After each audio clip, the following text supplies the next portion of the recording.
Good greetings, Rusty Dog here, and welcome to this video, which is Assetto Corsa Competitzione, and I needed to do some sim racing. I've been wanting to do it for a few days, never did it, never got around to it, so today's the day, and we're going to be driving this, the McLaren 720, and we're going to be in Suzuka. Hello Andy, how you doing my man? Good evening.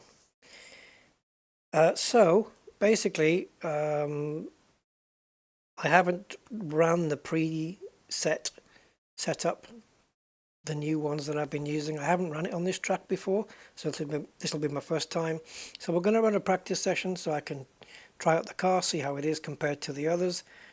I have bumped the AI up a little bit to compensate for the increased lap times, or decreased lap times, the better lap times. And hopefully I can dial the car in the practice session to be competitive for qualifying. Hopefully I won't be too competitive. I'd like to be quick, but not quick enough where it's just insane. Like a second lap quicker. But yeah, around Suzuka in Japan. It's a very technical track, one that I enjoy, or have enjoyed in my sim racing career. So my personal best, so I guess this is a time we can look at, but I don't know whether this was done with the old physics, the pre 1.9 physics or what, but 206.1 is the time I'm chasing down, probably. I did that in an M4, so yeah, maybe we'll do it in the McLaren 206. Let's see. So the weather has been set to dynamic, as it usually is, and oh my god, well, I won't be breaking any lap times. I was going to say it's been set to dynamic, and the weather is variable. 65% variation in the weather. Oh guys, look what I end up with. And look at that, in half an hour. Right now we've got, you can see just at the top here, we've got this rain, and then we've got, I think this is even worse, and then we've got that plus. Track is greasy. Oh no. And the preset setup that I have is for the dry. Oh schnitz. Okay, I wanted a little bit of rain possibly, but not this. Okay. We're going to have to adjust the setup here for the wet. Oh boy. Right, so we'll leave everything as is there. Traction control's probably going to have to go up, but we'll just leave it as it is for now. Fuel, we'll leave that as it is for now. So brake bias, I might have to put that a bit back because of it's being wet. Maybe even reduce the brake power, we'll see.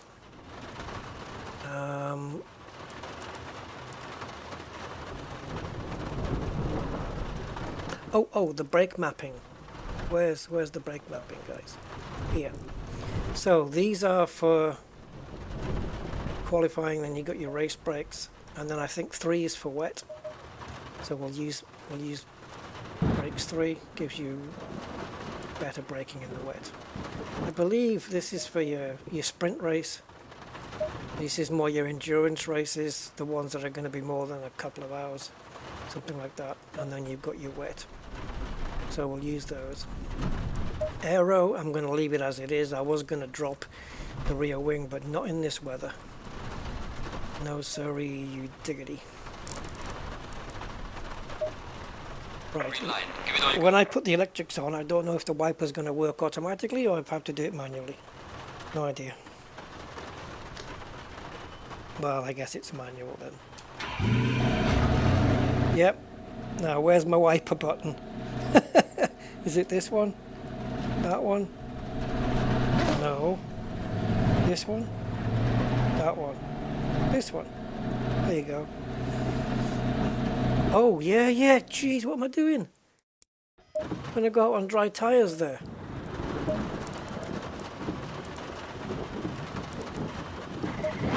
Can you imagine? Well, I guess this will help me get a feel of my new pedals. Oh my god. Suzuka in the wet. Lovely. Why am I not moving? I'm throttling, but I'm not. Guys.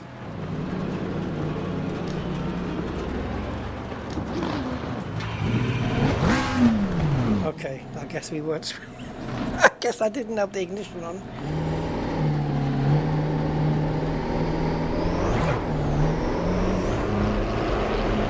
Oh boy. Oh, everybody's piling out. I'm not going to be able to see anything.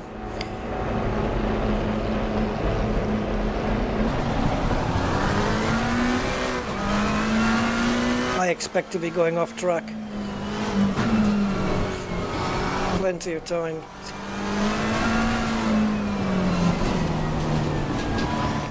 Is he inside the other one? Oh, those cars, it looked like one car was inside the other. Come on guys, get a move on. I know this is an outlap, but you know, I'm gonna have to take you guys because I may have to adjust my traction control and whatnot. If the AI are going to drive, like that, this is just going to be a train wreck of a practice session.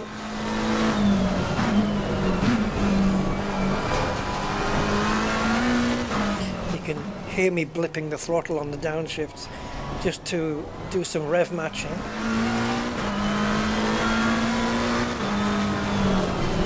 Speed those wipers up because it's just not wiping quick enough. Yeah, I'm doing some rev matching so when I downshift it doesn't upset the back wheels and lock them up, which is more liable to happen in the wet. I hope these guys are not going to be this slow on their hot laps.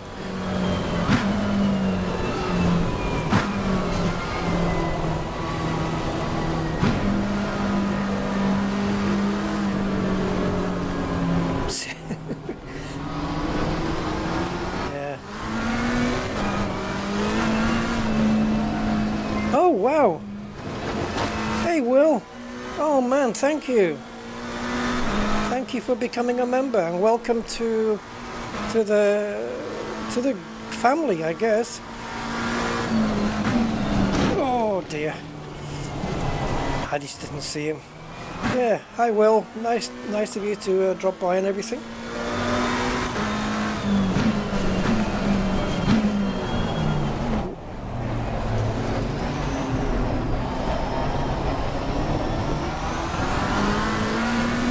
The rusty dog alert come up on the screen. I didn't see it. Oh, that's why they were going so slow, guys. He's gone into the pits. They were all on dry tyres. What idiots. Hey Will, how you doing, my man? Thank you for the membership. I appreciate that.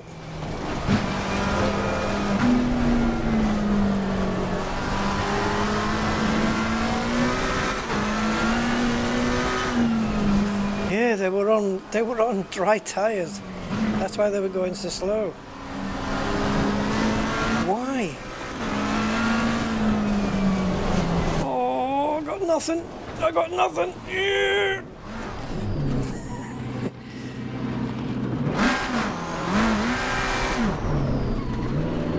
Oh boy. Yeah, appreciate it, Will. Awesome.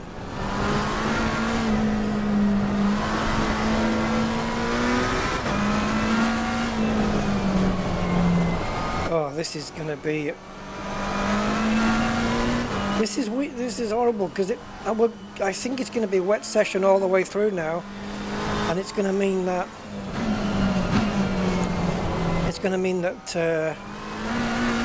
I won't be able to test my setup.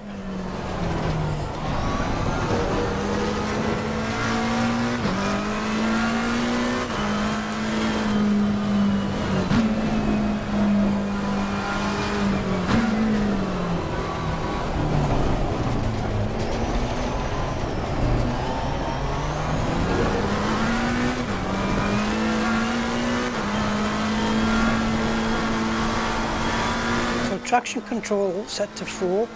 Seems to be okay at the moment. It's just the braking, man. Need to brake earlier.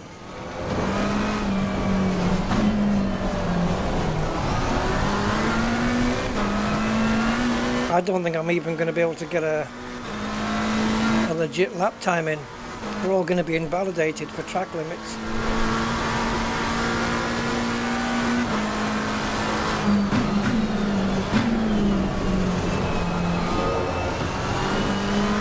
Yeah, I wouldn't turn the wiper off first. No. Just put it back to slow. And be careful on those curbs, because in the wet, they're not your friend. Oh. Oh, no, no, no, no, no, no. Okay, let's up that traction control. Right, let's see if we can set a legal lap. Or a valid lap, I should say.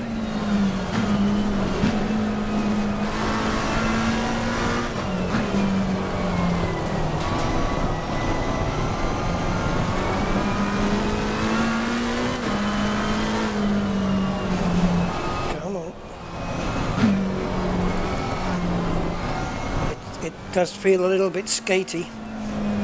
Oh, come on. Yeah, the front end is pushing outwards. Ooh.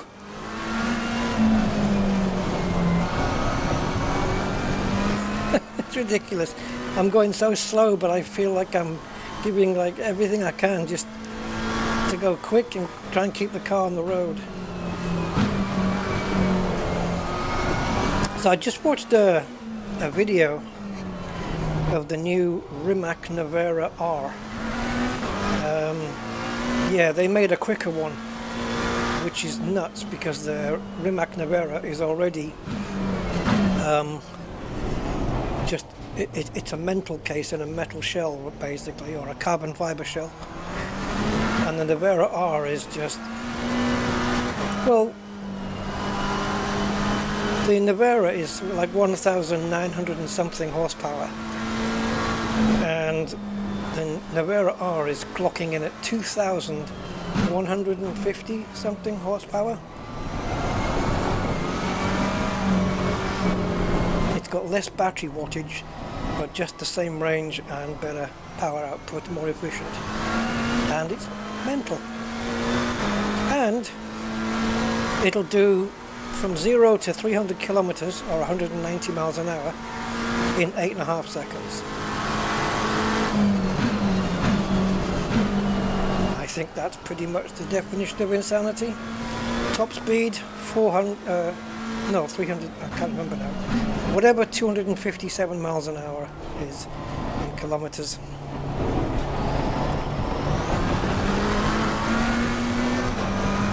Oh, I forgot to mention the price, just in case you wanted to get one. 2.3 million.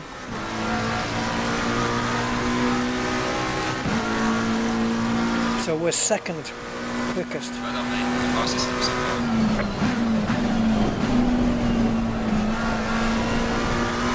Let's see if we can improve on that.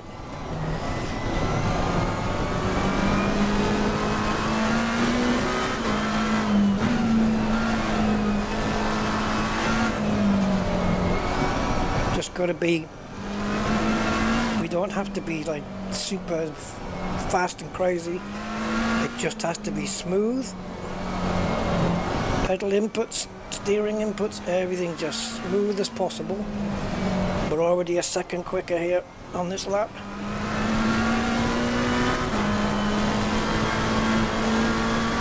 I'm having to lift here because I'm scared of just washing off the track.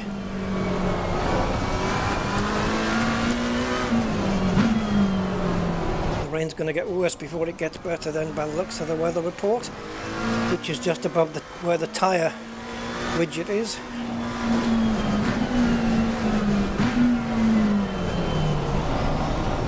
We're 2 seconds up here, which is a good thing because I'm now 15th place.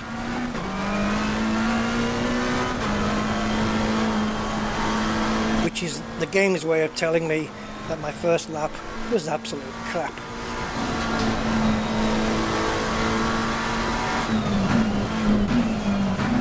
I haven't even looked at the tyre pressures yet, but in the wet we should be looking at around 30 psi, and as I've just looked at them and we're nowhere near that.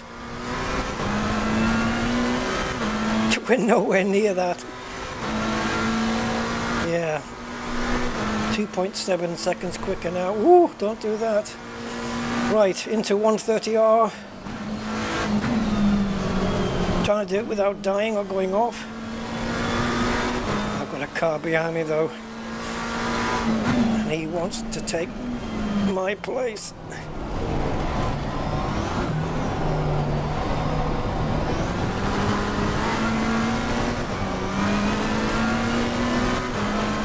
Okay. What does 3.2 seconds get us? 20th place? Oh boy. Oh boy, we're in trouble.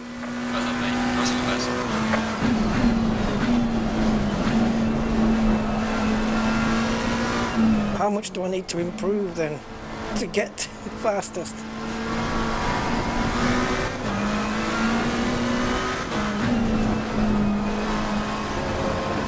Oh, I hope the race is dry.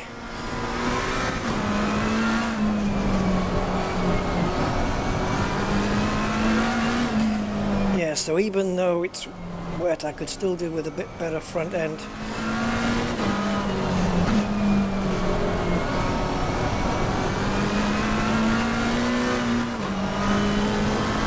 Oh, I just tootled the wrong button there.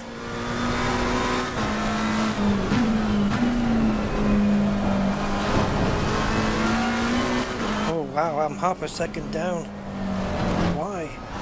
Oh, I've just made it all back up again in 2 corners. It's amazing how much time you can win or lose, depending on how brave you're feeling.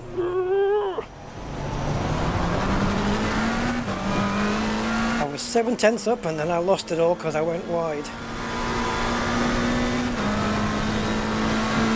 There's so much time to be had still.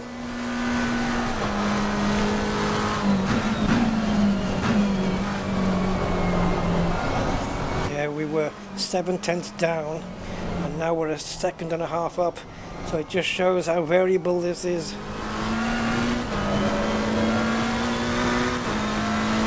At this stage, not too worried. Still got some setup work to do.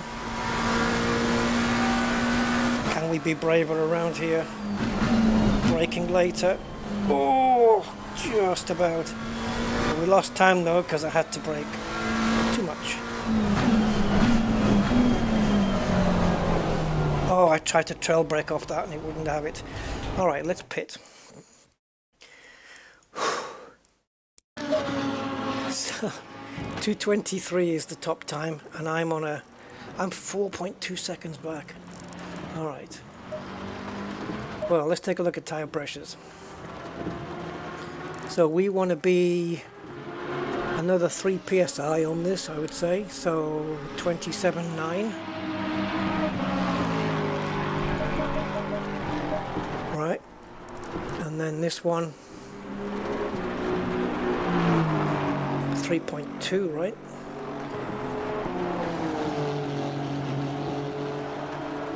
Yeah, kind of. 3.2 will work for me. So 27, so 28 dead on that one.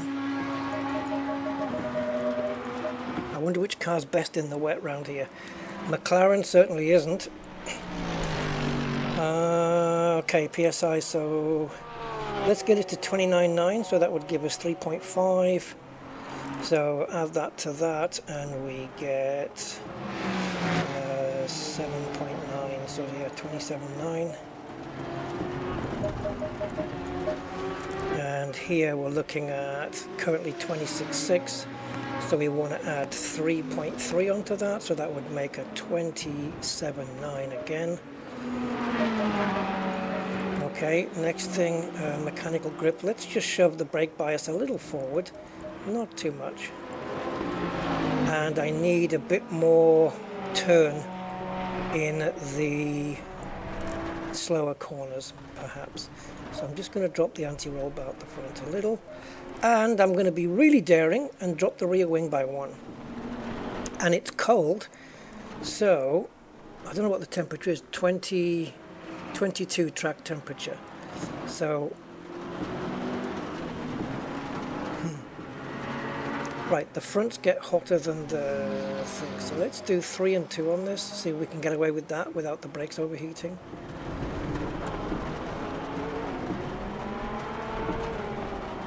And if they don't overheat, then they'll nicely warm the brakes.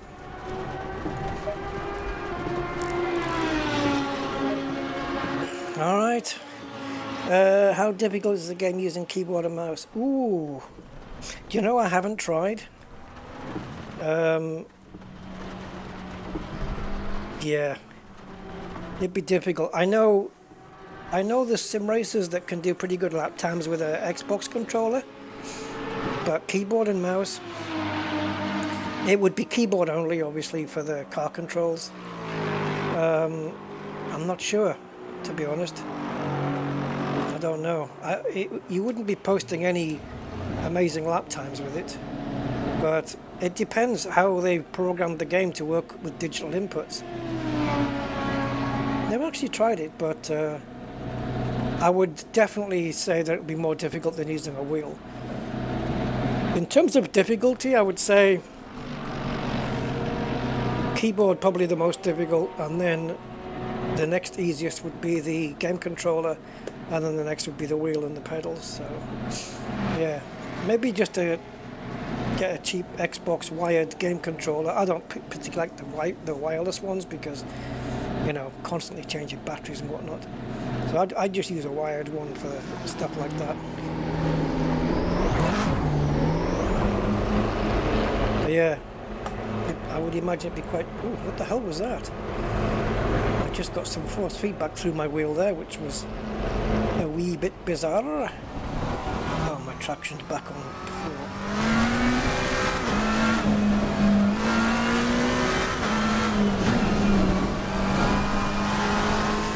Right, let's hope that the better turn in and the rear wing isn't going to cause me to spin. And we're aiming for 30 psi on the tyres. We're already in the 28s on those. So these cars should have wet tyres on now, so this will be a good comparison. We've got a Ferrari trying to... Well, he's stuck behind whatever that is in front of him. Bentley.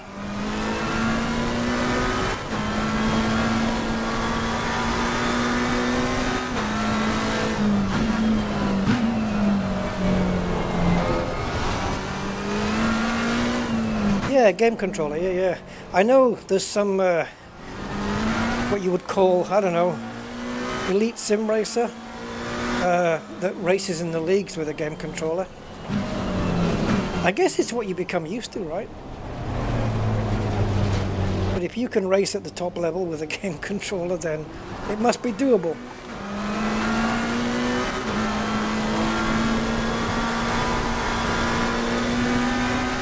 Shall I let this Porsche go, because he's only going to cause me anxiety hanging around at the back of me.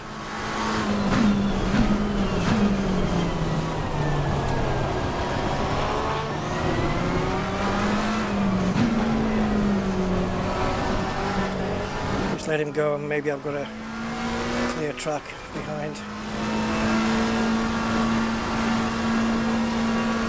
Yeah, have you got the game already? I know it was on sale a little while ago. I don't know what it is on CD keys, but I know that ACC was on sale not so long ago, for quite recently actually, for a ridiculously low price.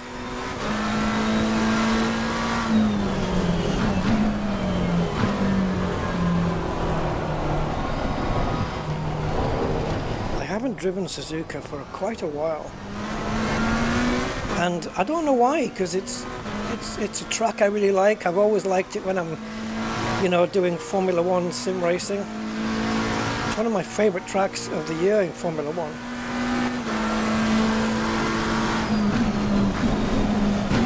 Oh, I went too far, did I? I did. And I probably didn't brake hard enough either. Yeah, I thought I'd try and brake a bit later. Nope. It wasn't going to have it.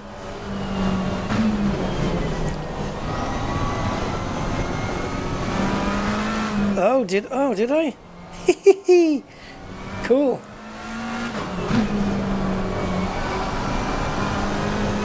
That's awesome. Nice. Yeah, have a go with the game controller. See how you get. See how you get on with it, and then just if you take to it and you like it, then I don't know, maybe consider starting with a little budget wheel and pedal setup or something.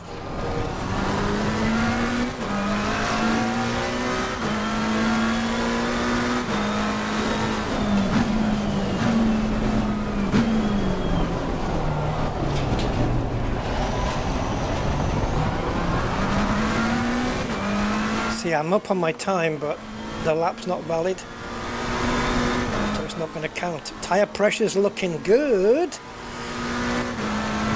In and around where the 30 is, that's not bad.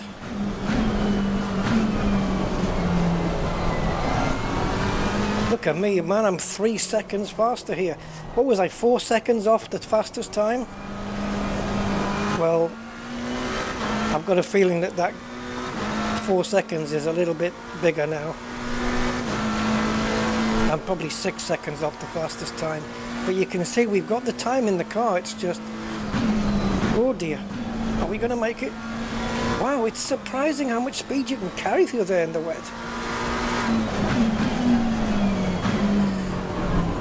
Go on, take all that curb, yeah. Wow, we're nearly 5 seconds quicker on this lap. And we invalidated it and costed ourselves a load of time. Let's see if we can get a valid lap and see where we put ourselves. Look at the tyre pressures. They are spot on.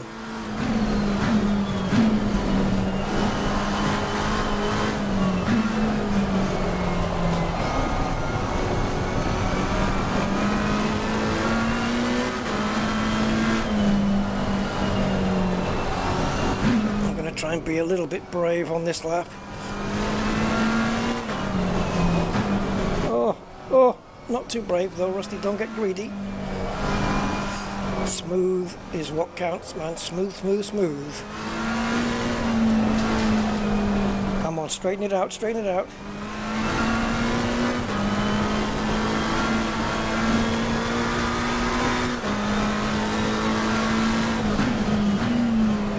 Take the curb, that's it.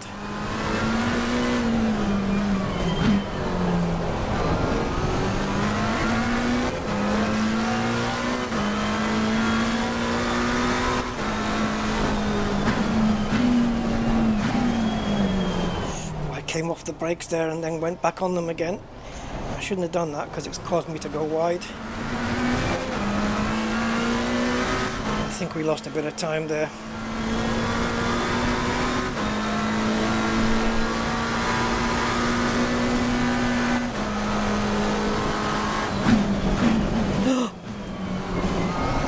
Yeah, I think time-wise we should be a bit...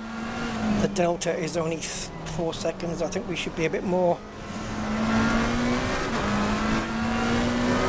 So easy to cost yourself quite a bit of time with just going a little bit wide because it takes ages for the car to get back into position where you can throttle it again. Oh, you basket! I invalidated the lap, I took it too far. Got a bit too greedy there. I was only 4 seconds up on this lap anyway, it wasn't great.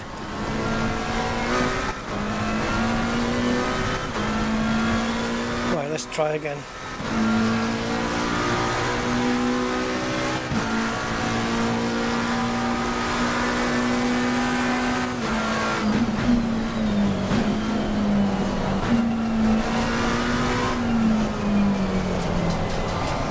Come on, come on. No! Oh no, I couldn't control it, guys. I need to know where I stand. Right, and the only way to find out where I truly stand in the order is to get a freaking clean lap in. Oh, those curbs, man.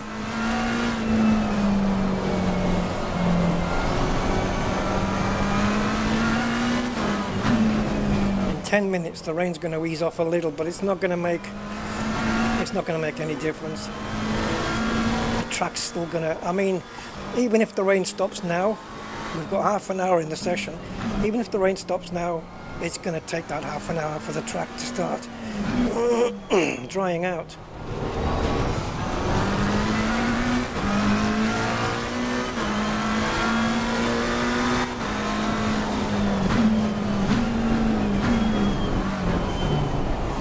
Okay, so instead of going brake, lift, brake, just brake a little bit later and stay on it.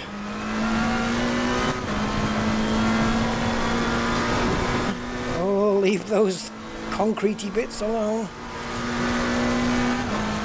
Wow, I can't believe that's flat out round there. But it won't be when I'm on my hot lap. I'll go off.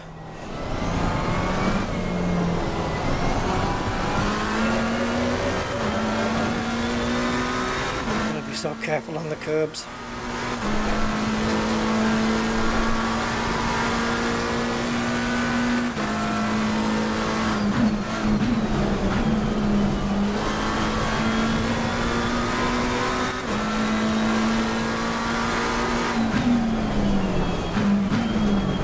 Let's see if we can get a valid lap in this time.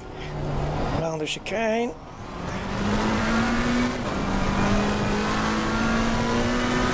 So it looks like the minor setup changes that we made have been an improvement. The car is still stable.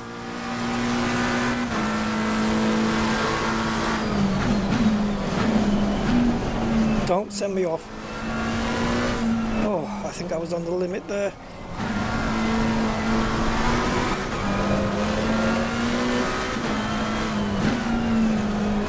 Running over the very curb that spoiled my lap the last time. No risk, no reward, eh, Rust?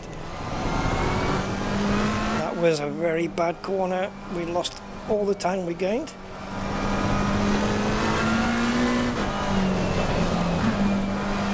Oh, bugger.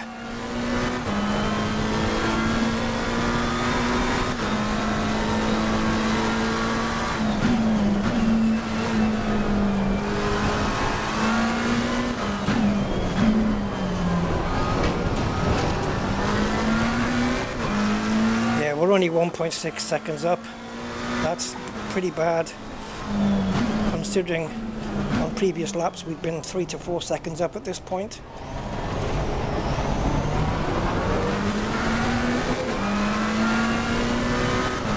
So that I would say this is not a representative lap.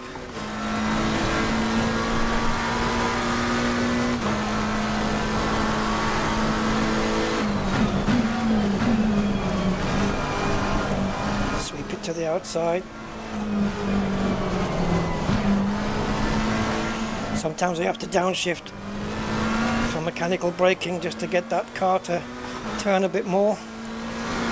So 4.8 seconds up, come on, just finish the lap.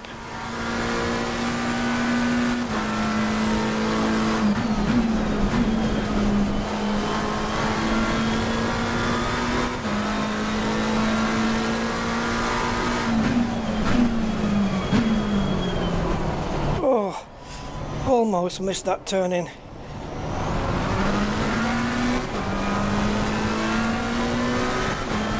Look at this. It was not the perfect lap, but we are 5.8 seconds up. What? Brother mate, this has been your Russell best. I just went 6 seconds quicker. And I've gone from last place to 20th. Look at that, 2:18 now. I'm 2.8 seconds off. Okay.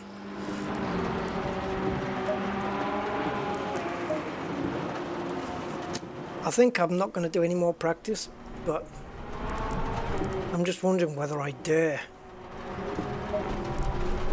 Yeah. Let's save that out. So we're going to call it RD for me and wet.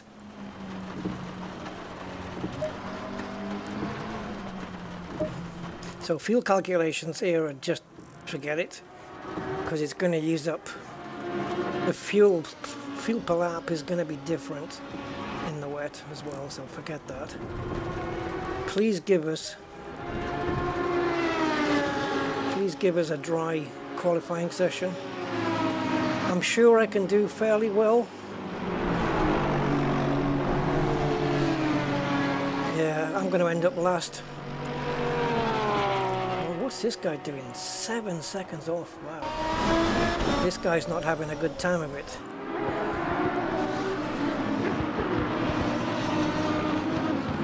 The camera doesn't know where it wants to be. Oh, there he is. Yeah. Okay.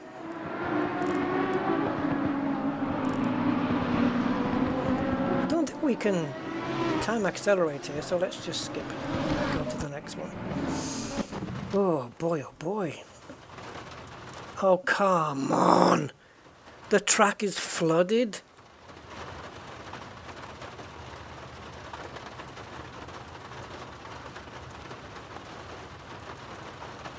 I'm not going to qualify. What's the point? I'm going to be last anyway. Green light. Go, go, go. Let's hope for a dry race. I don't have a setup for the dry. Alright, conditions are wet. We have some slippery curves and also watch out for your No. wheels. Let's forget it. Let's forget it, guys. See if we can get in a dry session at least. I didn't want it raining the whole frickin' time. So let's turn the variability down and see if that makes a difference. And we'll just jump into qualifying and hope against hope that we've got a car that's quick enough to do something. Oh boy. No! All right. Nah, let's just go for dry.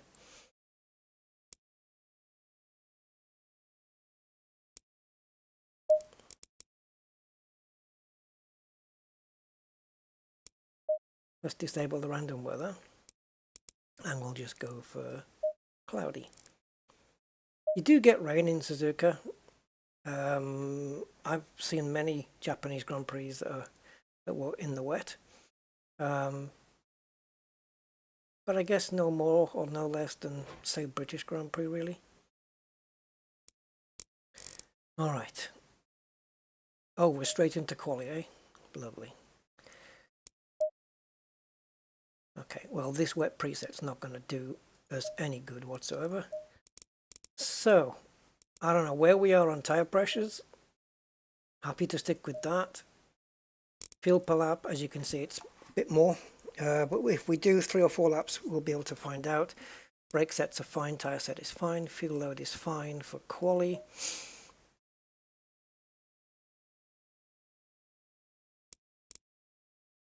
Now, the setup changes I made for the wet isn't necessarily going to apply in the dry, so I'm just going to leave everything where we are. And we're not running over too many curbs, so it's not like the front is going to bottom out or anything. So I'm going to lower this a little, and I'm going to take that down to 9. Temperature 29 degrees. So I'm going to lower the rear brake duct, but leave the front one alone. Okay, let's see what this is like, because it's a 20-minute session. That's all I have to make something of this setup and get a lap in. So let's get the electrics on. Oh, damn it. Give me a sec. So I need to go 4 on the traction control. There we go. Yep, you can go back in now.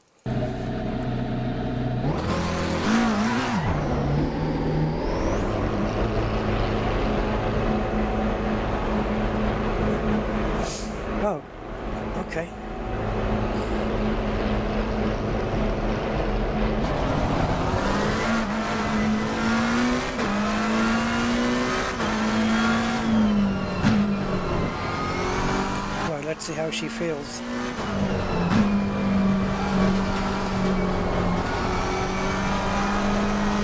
Okay, a little bit oversteery there, but you can't really judge it.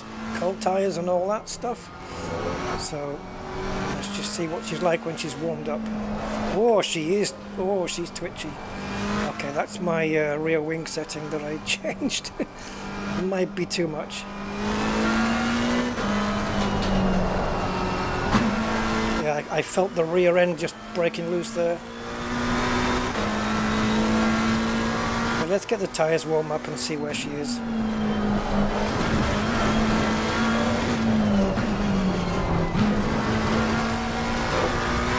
Should be a second gear corner there.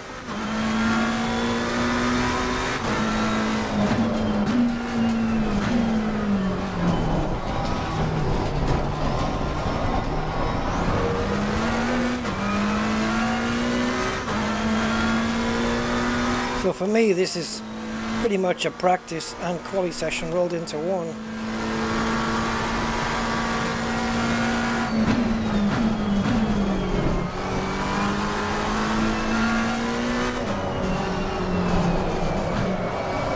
Oh, she's just, yeah, she's just sliding all over the track there. Could heat up the rear tires. Oh, stop looking down at the dashboard, Rusty.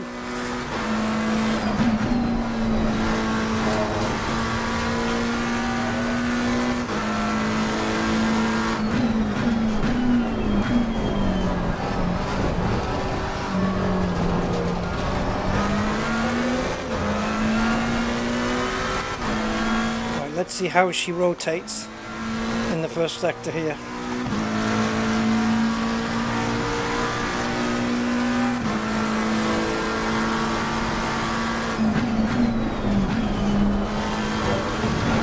Very much different to the wet.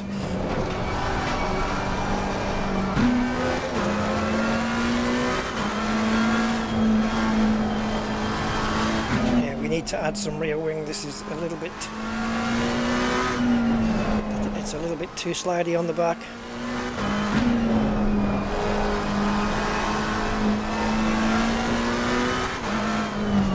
But if we can cope with it round here, where there's a lot of direction changes, it might pay dividends later in the lap, but I don't know.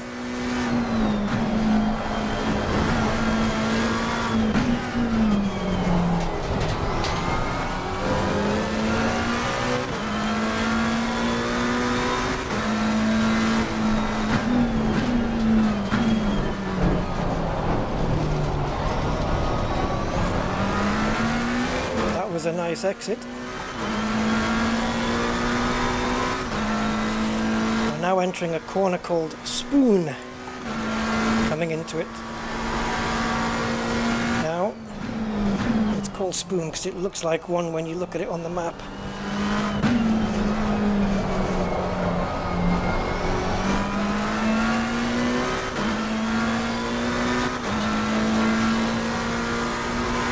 The next corner coming up is 130R because it has a radius of 130 degrees.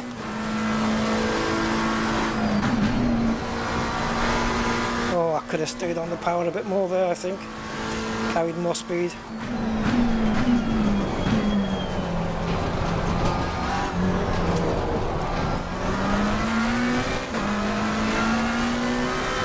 Yeah, so the rotation of the car is fine in the second and third sectors. It's just this first one where it's a little bit squiffy. Well done, mate. Personal best.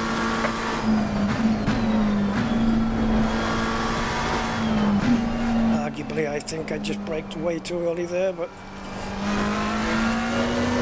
it didn't cost me anything. Oh, that is very rotational. Oh, Jesus. I think I'll increase the rear wing by just one. Certainly for the race anyway.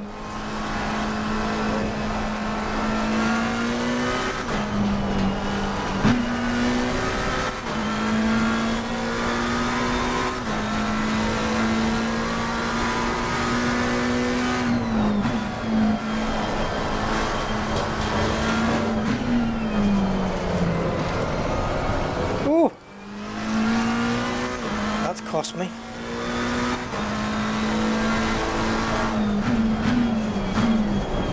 Oh, I'm not going to do well, guys.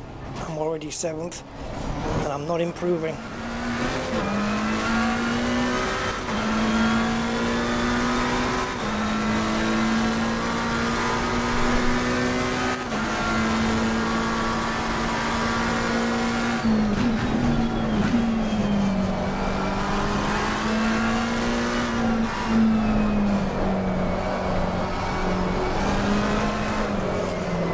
Let's work on this setup then, because I can't really push it.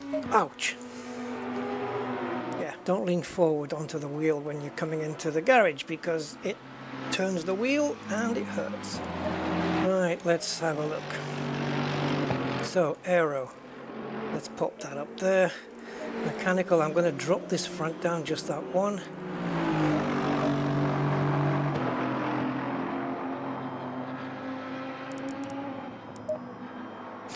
Oh, 3.3 now. Interesting.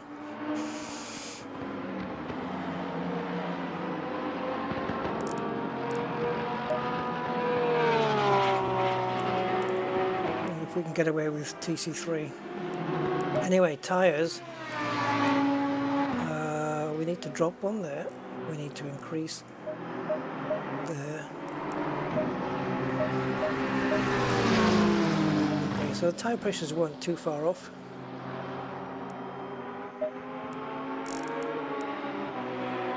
Right, 3.0 what?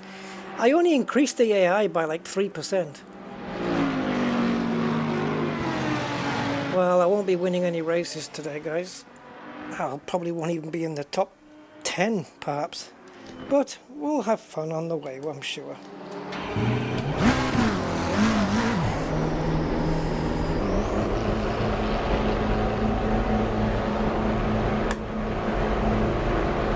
Come on.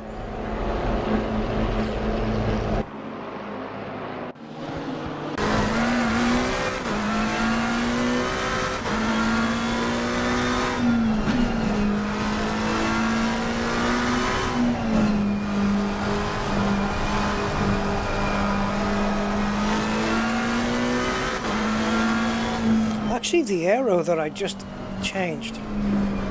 Well, hold on. Yeah, kind of depends what speed I'm doing in these slow corners. Because the rear wing doesn't factor in too much until you get into the higher, higher speeds. But okay, whatever.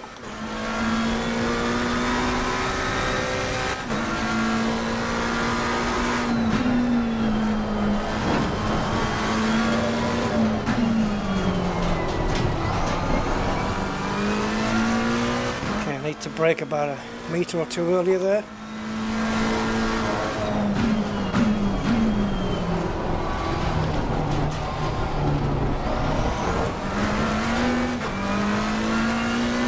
See, the better the car can turn in on that tight corner,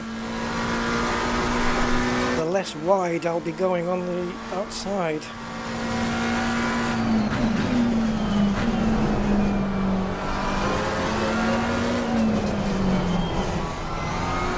I think I'm just not pressing the brake pedal hard enough. That's why I like it soft. I'm not sitting in a sim rig, so I can't push it too hard because I've got a chair with wheels on.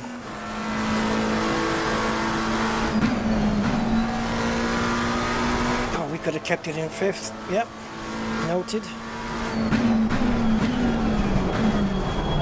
I was never going to make that.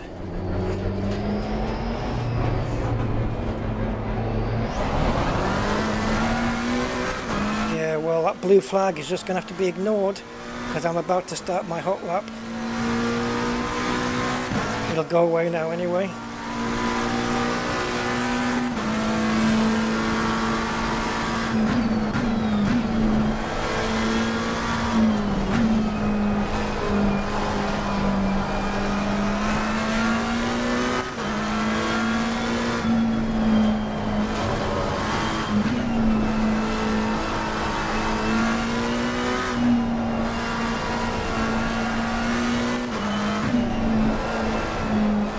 car feels a lot better through here now.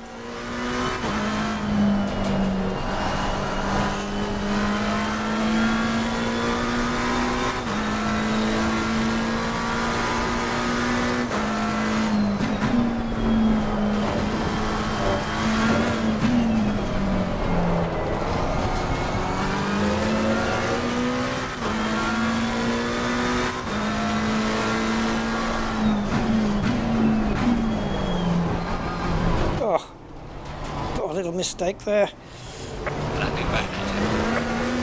Son of a bitch. Why?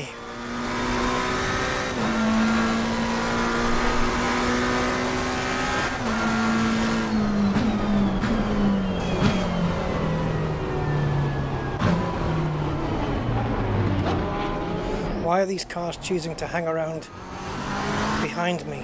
Idiots. I went off the racing line so you could stay on it. You're not supposed to choose being off the racing line for a hot lap.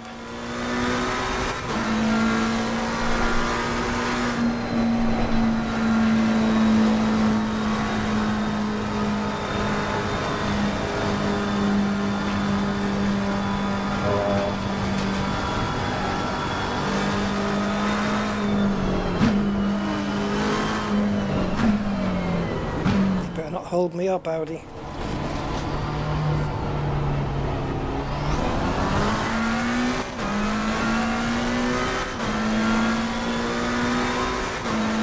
I don't know which button my brake bias is on.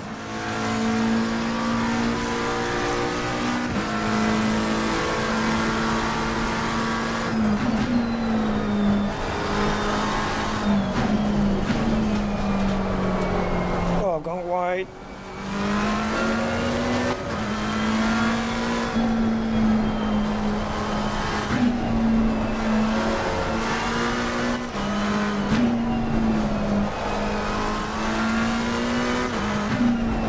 Come on, McLaren. Come on! Oh! She's very reluctant to turn.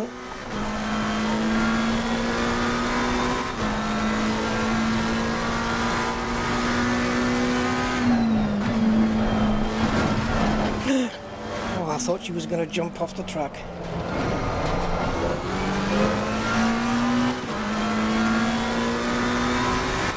We're only 8/10 up, but we need to find 3 seconds, don't we?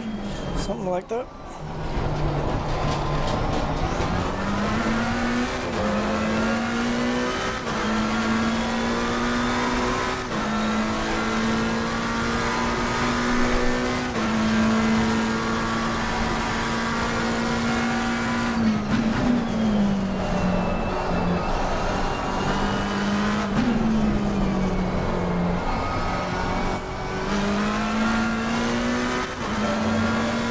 I'm going to match my fastest ever time if I complete this lap according to the predicted lap time. Oh, stop looking in different places.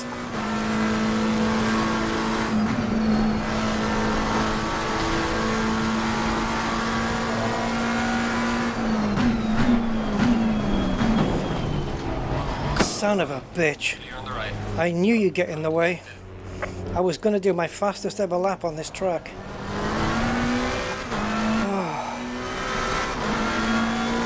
What else could I do? Back off and spoil my lap? Or just hope he got out the way? God damn it.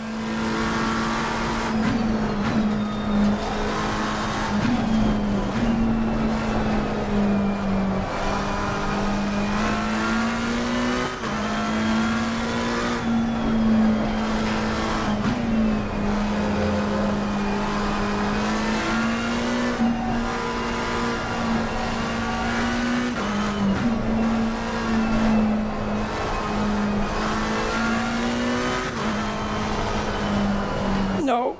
Ugh.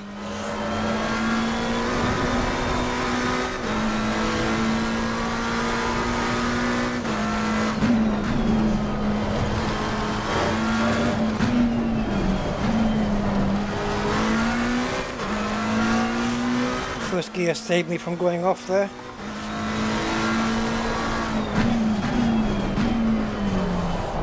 like we are massively quicker on this lap.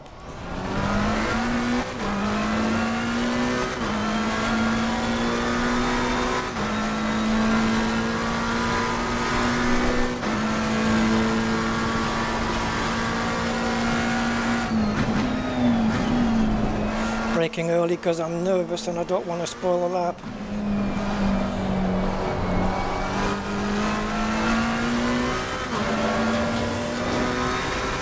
It was a predicted 205.9 on the last lap before we got shunted, and now it's a 205.7, so 0.2 faster at the moment.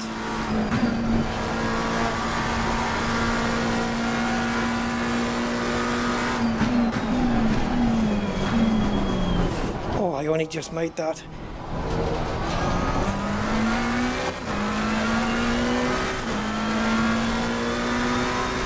.1 seconds, 2.2 seconds quicker, but it's not going to get me anywhere near the top.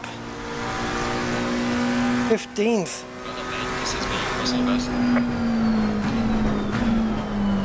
I don't understand. I've only. I think it's because it's the track, and it's not it's one of my favorite tracks, but it's not one of my best tracks to race on in ACC for some reason. In Formula 1, I'm fine with it. But in GT3s, I don't know why. It just doesn't play into my hands. But I've only increased the AI by 3%, given that I've got better setups and I'm going to be quicker anyway. So it must be a combination of the fact that the AI are a little bit quicker, because 3% surely can't count for that much. Plus, this isn't one of my bestest tracks anyway. Clive Hughes, hi Clive. Welcome sir. It's going to make for an interesting race then. 1.7 seconds off the top. Yikers McJikers. I'm just thinking though, on the aero.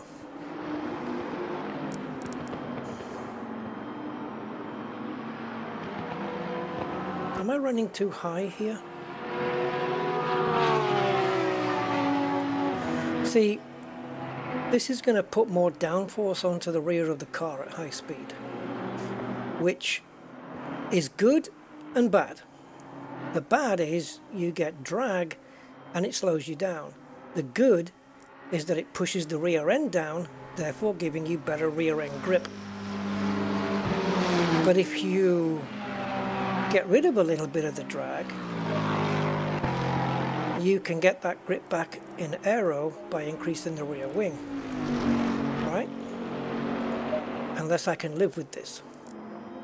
But we can also drop the front as well, so the car is still the same rake as it was, only lower, which means the air that passes under the car,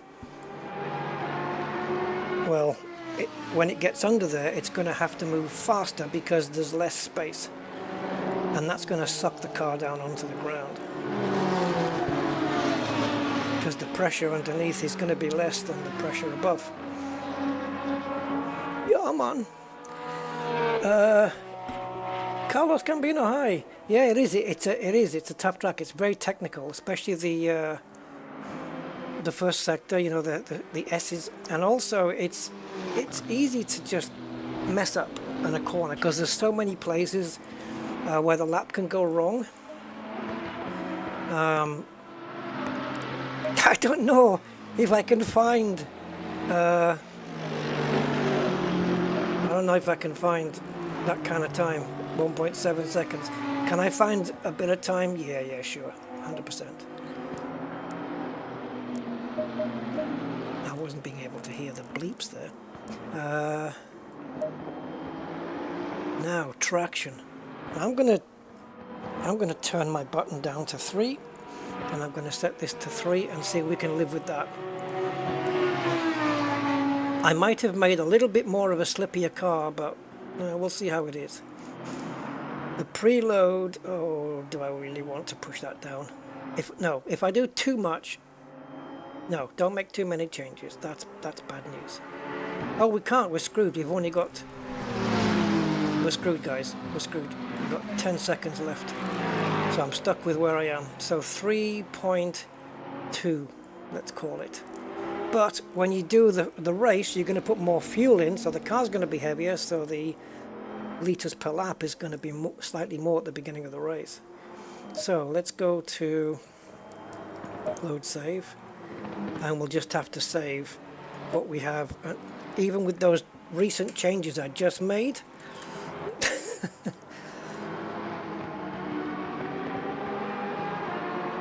I don't even know if if the changes I've just made are going to make the car worse or what. Right, so now I need my fuel calculator. I need to go back here. So my fastest lap was what? Timetables, please. Holy shitballs.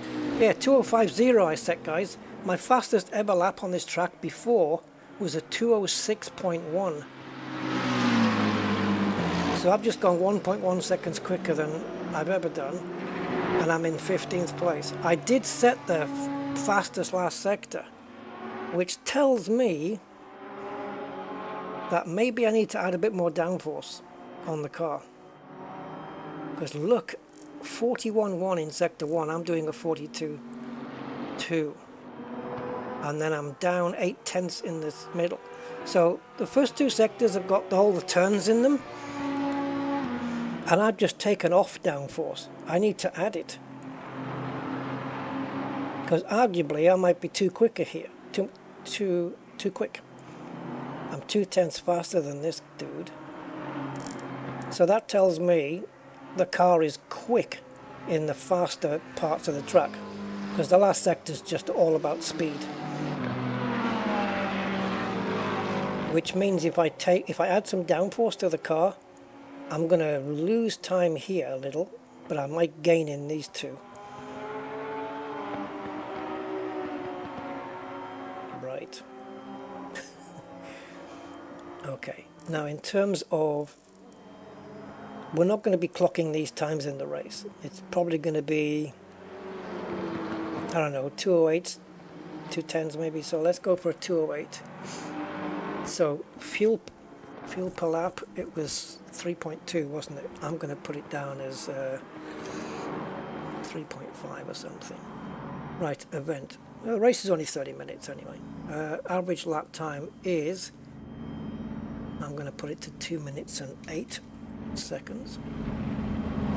So the amount of fuel I need is 55 laps according to this, according to my fuel calculator. Oh no. Okay, well at least I saved the setup.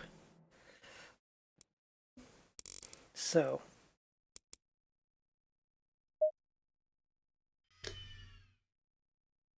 okay, let's go in the setup.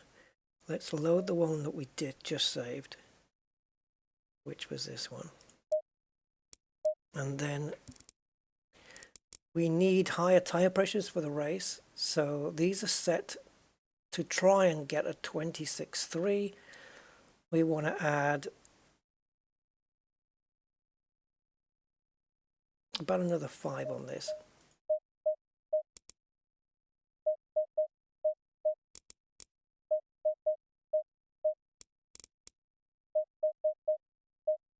Okay, electronics. Don't know whether TC3 is going to work, but we'll try it. Right, this is the important bit. It's estimating here 3.8 per lap. We know that's not going to be true initially. But if it was 3.8 per lap, then I would need 59 litres. That's going to go down as the fuel burns off, because the car's going to get lighter. But I'm not going to get all, you know, intricate like that. So I'm gonna stick 62 litres in and just hope. Front brakes, I'm going to leave them as that, because that's for sprint racing. So we're going to do that. There is no pit stop. It's not mandatory anyway. I don't need to make one. I'm going to stick with that. What's crucial here now is this.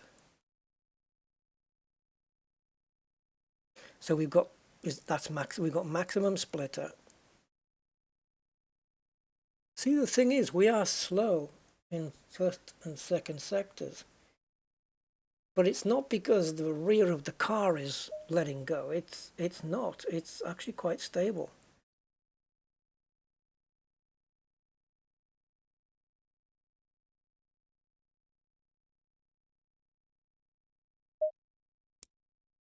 Yeah, I'm going to keep it at 10. Just intuition, good or bad. It's probably down to just me why I'm losing a bundle of time in the first sector. To the guy who came fastest, I was a second slower in the first sector. That's just absolutely ridiculous.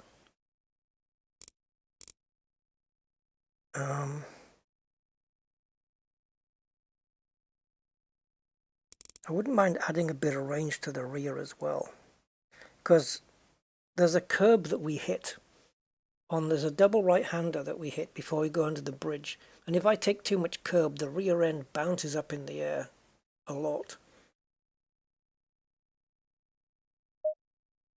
But what if this compromises?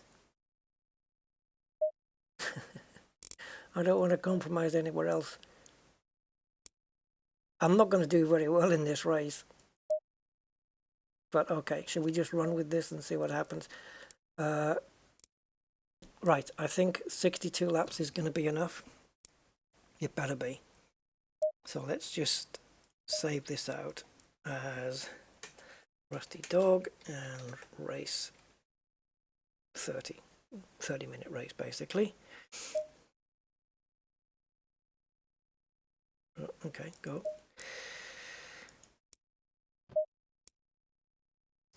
Right, track temperature. Oh, okay. Track temperature is a bit cooler.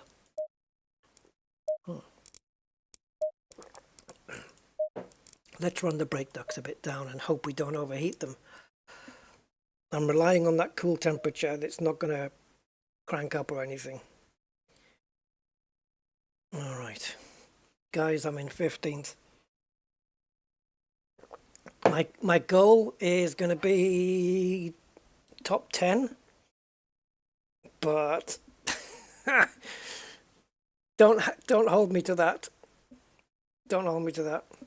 If there's any big start shenanigans where I'm getting punted off or whatever, I will do a restart.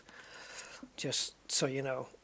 I just want to get through the first lap clean and take it from there. Oh my god, we're right in the middle of the pack here. This is a nightmare. I'm going to put my traction back up to 4 for now, just at the beginning, until T's and P's are all satisfied.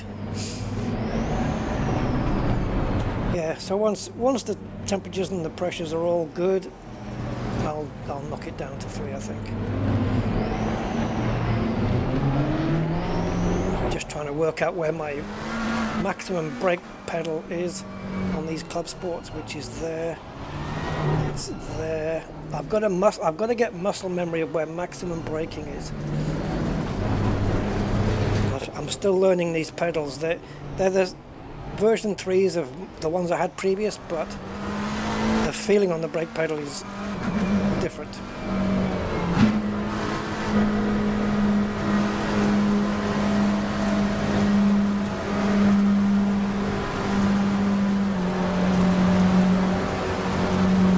Come on. Green light,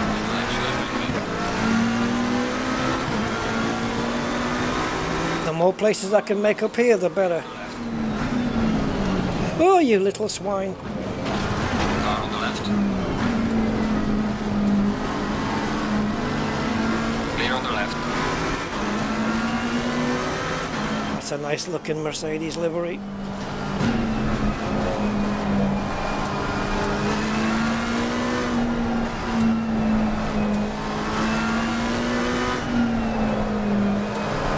okay. The back's a little loose at the moment, but I think it's just because everything's cold, and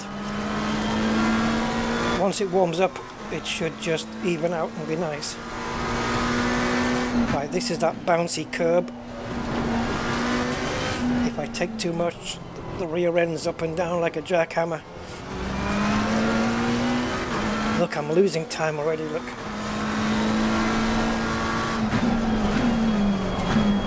See if I can get back on his rear end. Because all these cars in front were a lot faster than me in the qualifying. Let's see, oh, let's see how they look after their tyres.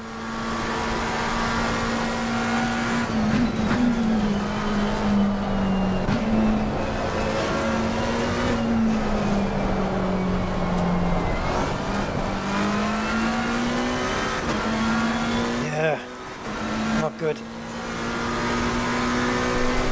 We're going to have a lot of pressure from behind.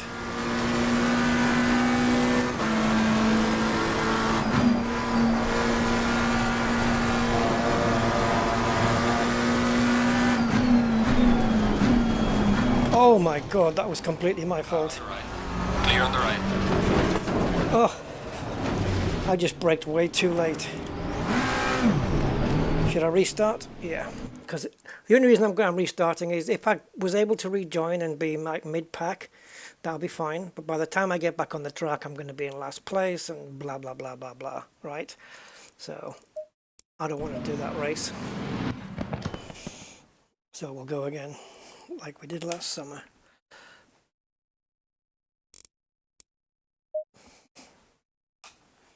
Stay in double file. Pity, because we were doing okay there, but I braked way too late. I don't know why. Just nervous twitch, I guess.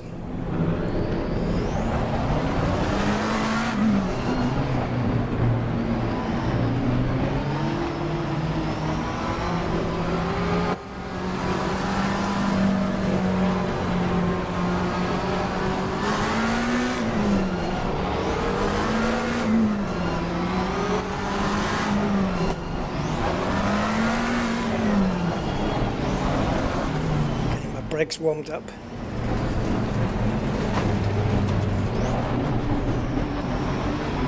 Yeah, try sending 2 cars through there in the race. Someone's going to end up crying.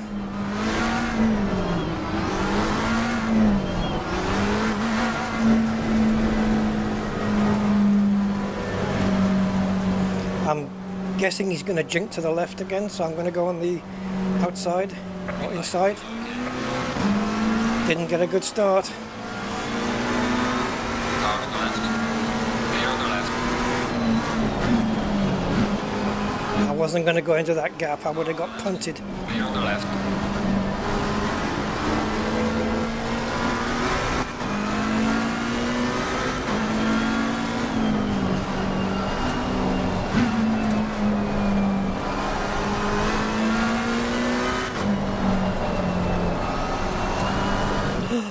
Jesus.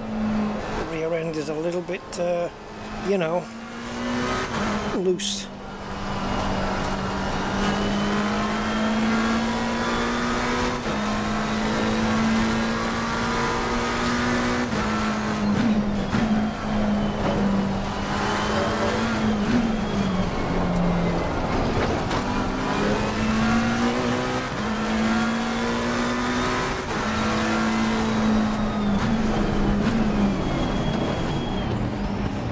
I just outbraked them there. I was just able to brake later. So I need to make moves while we've still got the train of cars in front before they start spreading out. And they already are.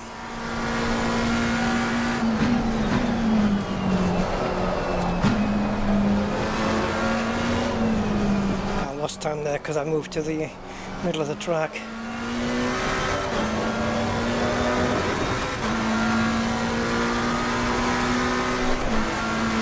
Let's see if we can send it around 130R here.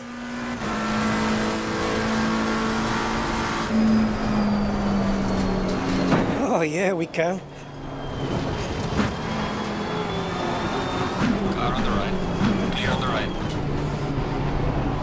Jesus.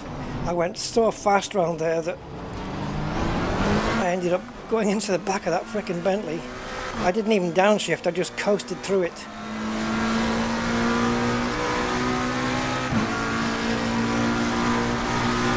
That's the Ferrari we overtook at the start.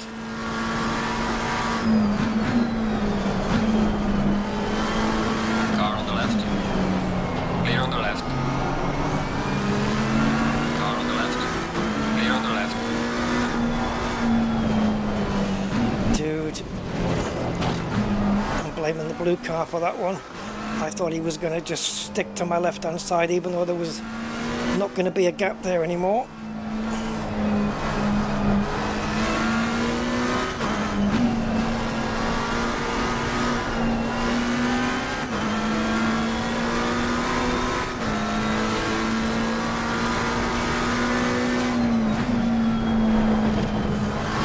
Take a good chunk of curb there.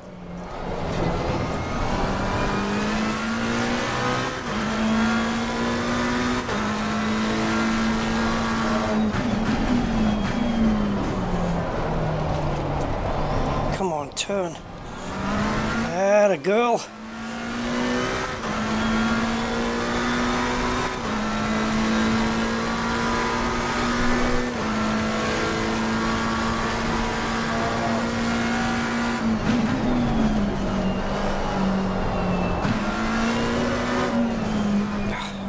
Downshift a second there, but I have to.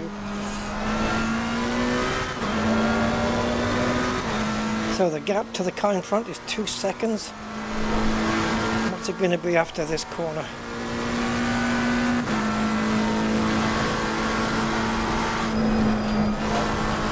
Oh, that was... I sent it too much.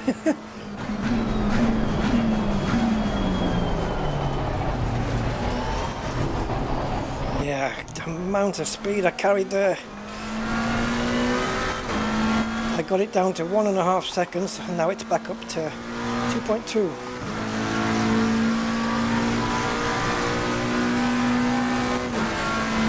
Yeah, we're well off the pace.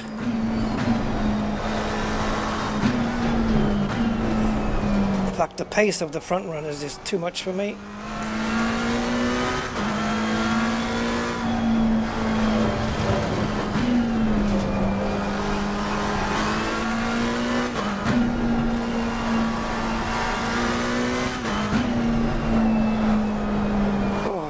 Slow getting the car around here.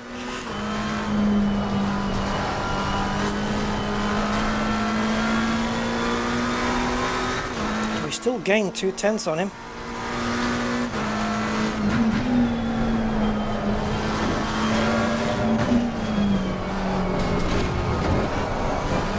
Ah, come on.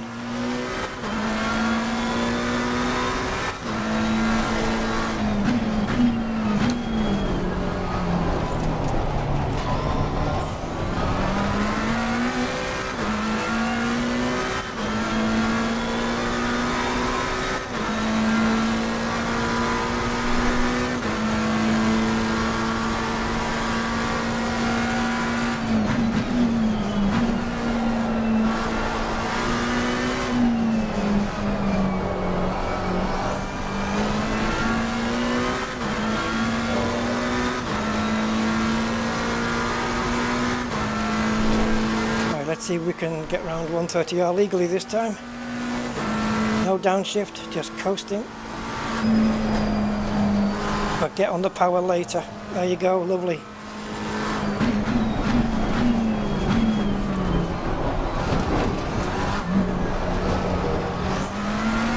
The time gain we got there, guys, was crazy. Nearly a second we gained. But are we losing a second in the first 2 sectors? No, we're not. But on the fastest steps of So overall, we're gaining.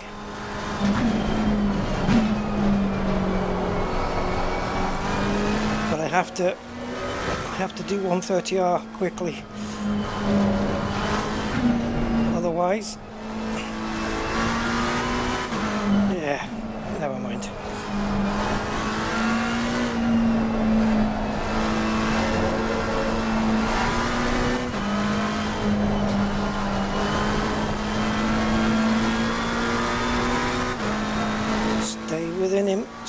within the time.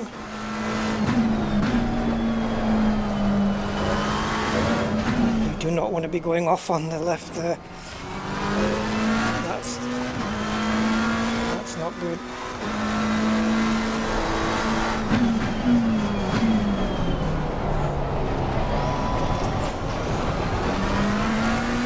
Stay with him.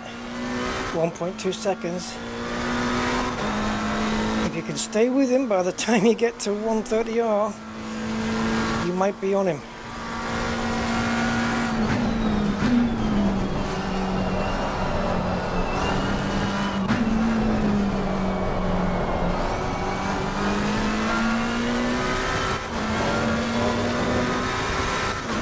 Gap is 1.2, 1.3.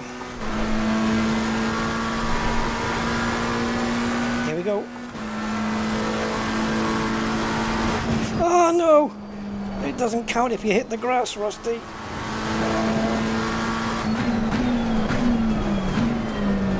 Damn it. That could have been right on his gearbox.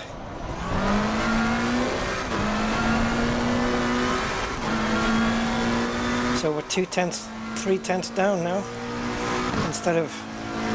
Yeah, we lost a second, at least. Falling behind the car in front on 73. Typical.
Hit the grass.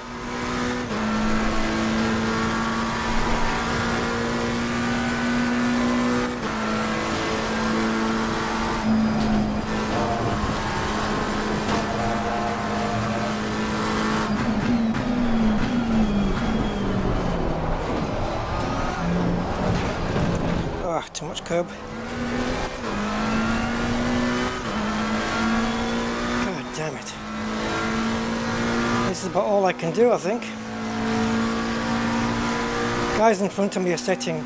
Oh, I just did a 2:04.4. 6/10 quicker than qualifying. And that's with more fuel in.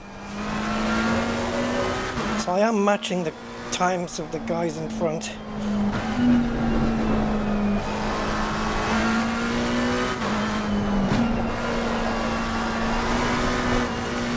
Oh, if I try and throttle it through these corners, the back end just wants to go.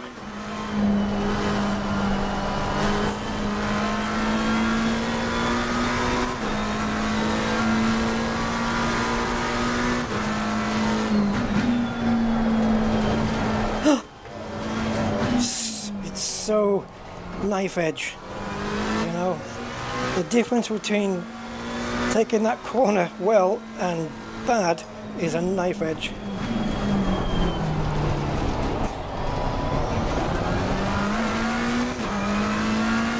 Well, we're 3/10 up on this lap somehow. 4/10. Predicted 2:03.8. That's ridiculous fast. For me anyway.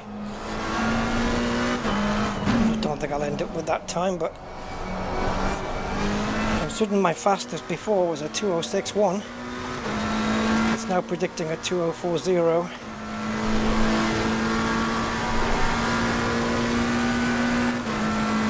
We have to nail 130.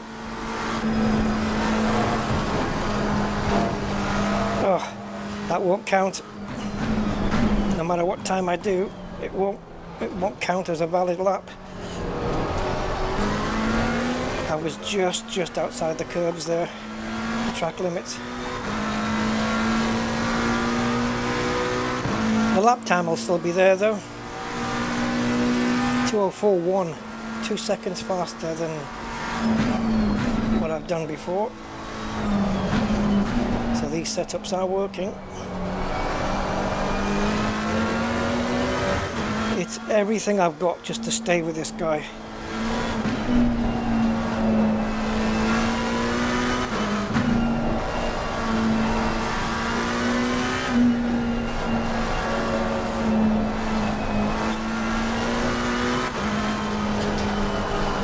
Oh, jeez. It's a cardio workout, this.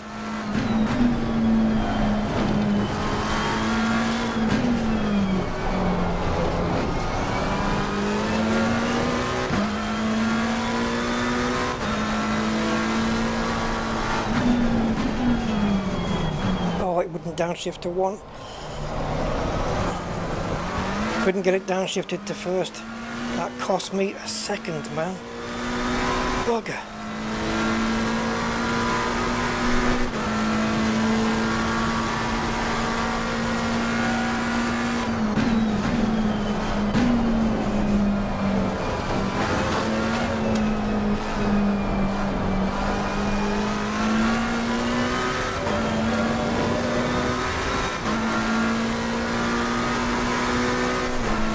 Means whenever that comes up, track limits, it means the lap won't count.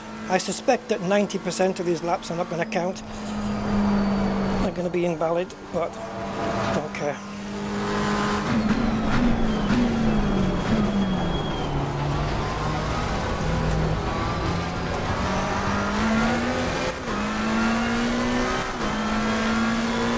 Concentrate now, Rusty.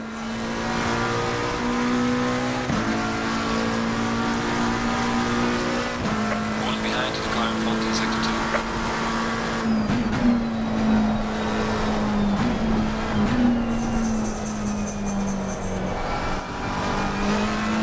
We are halfway through, keep it up.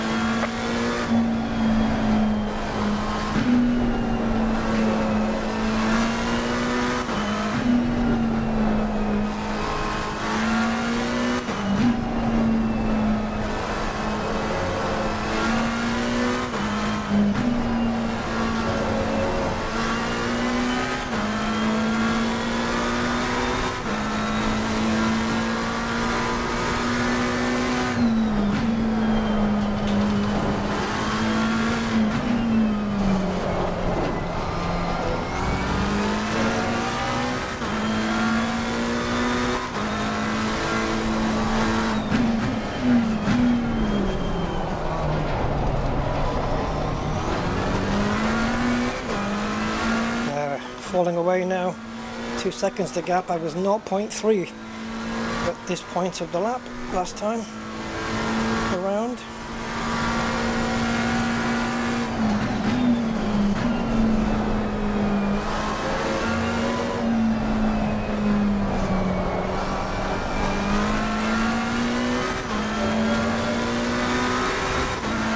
Okay, I need to pause here because my phone is sending me a reminder, which I don't want.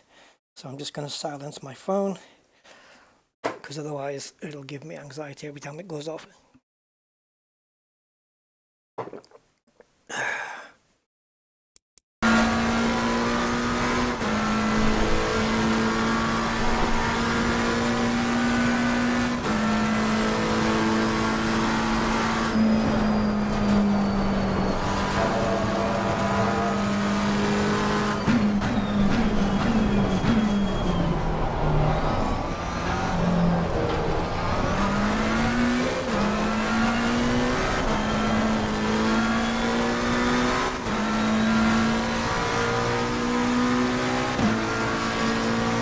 going to take about 8 laps to catch this dude up, and 1 lap to undo all those 8 laps. 1 lap with a mistake in it to undo all those 8 laps.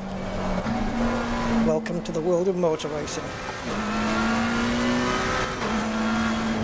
Looks like I did the mistake in advance, and now I've got a car coming up on me.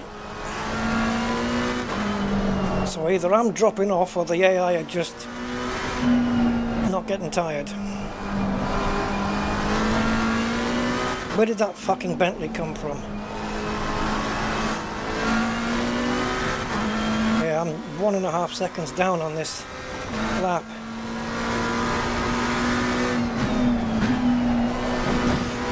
So now I'm going to have to lose time to the guy in front defending my position.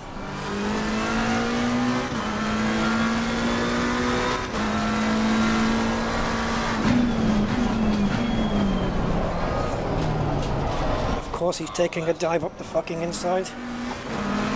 Clear on the left.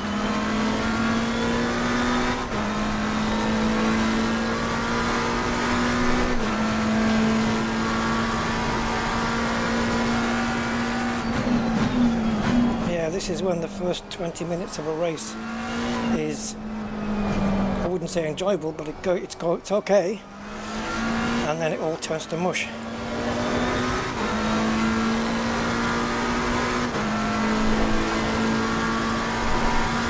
Okay, Bentley, follow me around this corner.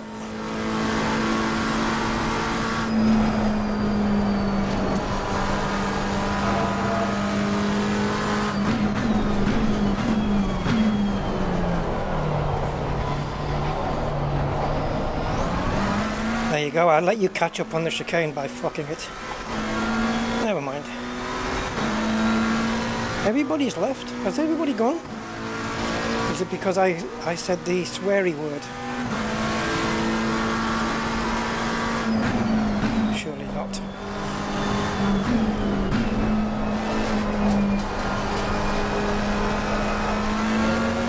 I wonder what it is.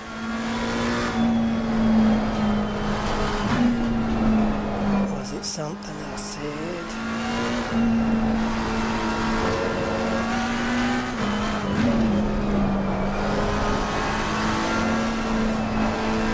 It's like a group decision.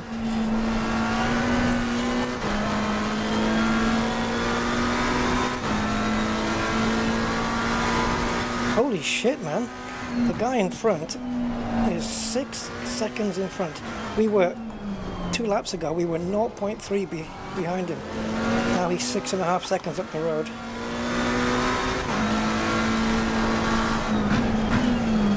Have our tyres overheated or the brakes or something? I don't know.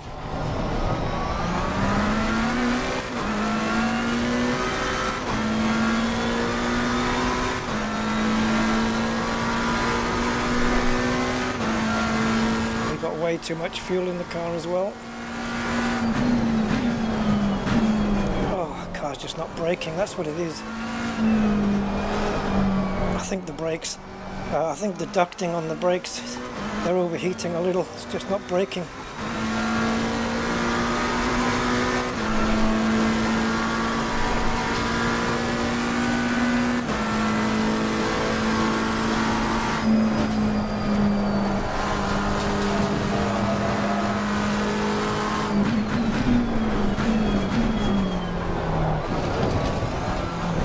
And when you do nail the corner, it wants to spin.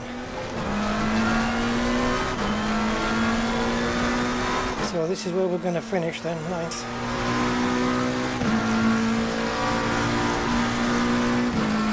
Losing time to the car in front in sector 2. Yeah, no shit.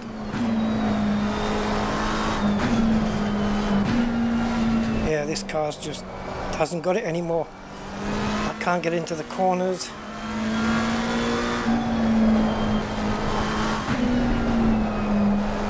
No. It's not the brakes either. Tyre pressures seem fine. Temperatures seem fine. I don't know what's going on. Maybe driver fatigue. I am sweating like a pig here.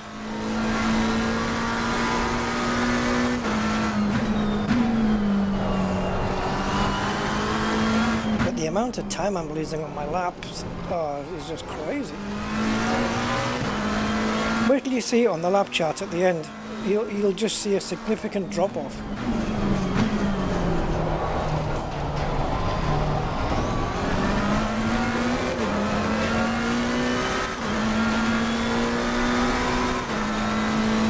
.6 now.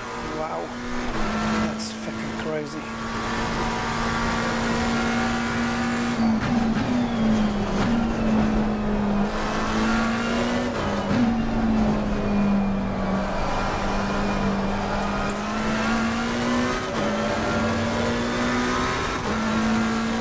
I was staying with that guy.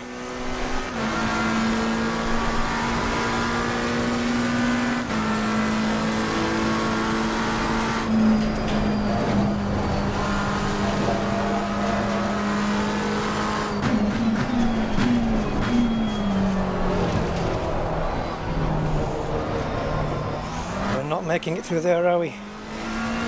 We must be losing around a second just in that final chicane. My fastest lap was unofficially a 2041. That's a 2059.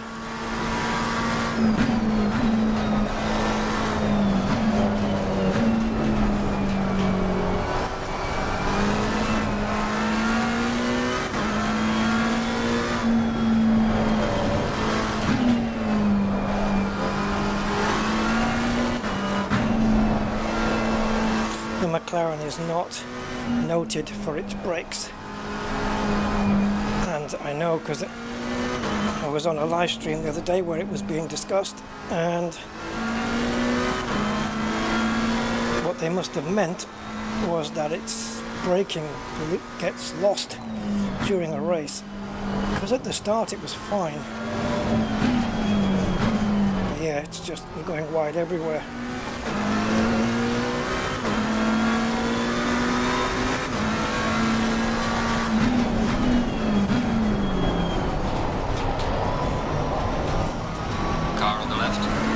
I don't know how. I didn't leave a... How the hell is he getting through? I didn't even leave a gap for him. Clear on the left. I don't know how he found space.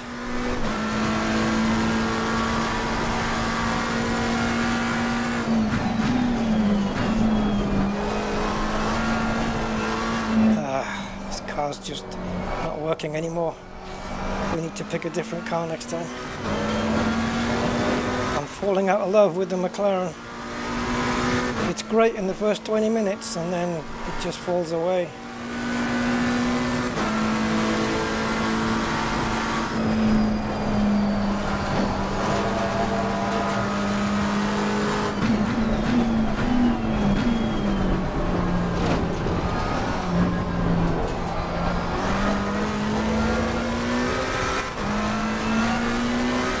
That was bad, man. I was on the curb. I couldn't accelerate out of the corner quick enough. Now the Bentley's going to have me. Car on the right. Clear on the right.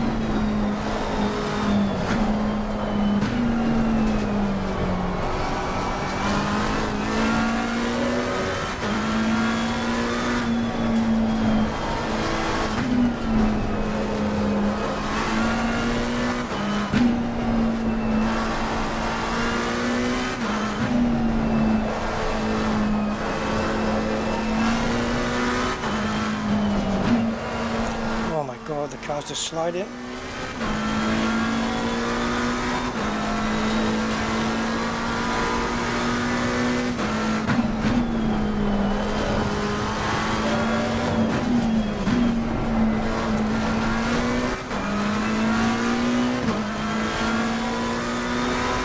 Guy in front now is 13 seconds ahead of me. I got it down to 0.3 or 0.5. At one point, so I've lost 13 seconds in pace. See, when you're racing against computers, you can't hope because they don't get tired, you know, they don't make mistakes, unfortunately. I don't know why they've started doing that in sim racing games. Back in the day, you would get AI that would make occasional mistakes. But you don't get it anymore. They don't do it. I don't know why. Maybe it's something to do with licensing and manufacturers not wanting to see their cars smashed up or something. I don't know. Because they do have those types of agreements. But yeah. So you just don't see AI making mistakes now. Sometimes the car in front is set to 2. You're literally racing a machine that's going to do a scripted lap every time. And I don't know. It's going to battle the tire wear and the brake wear and temperatures to perfection, where I can't do that.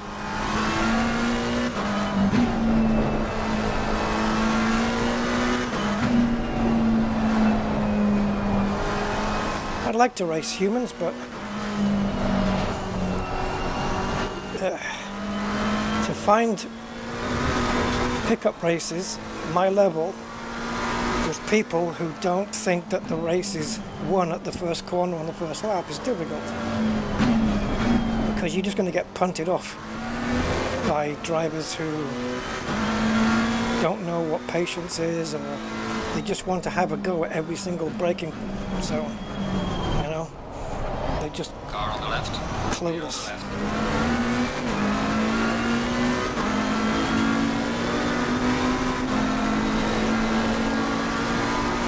Car on the left.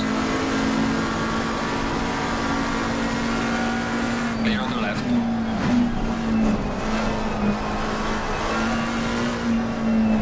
Sorry, Bentley, you're going to have to try a bit harder than that if you want to take 9th off me. Neither is on the final lap. Give it all you can.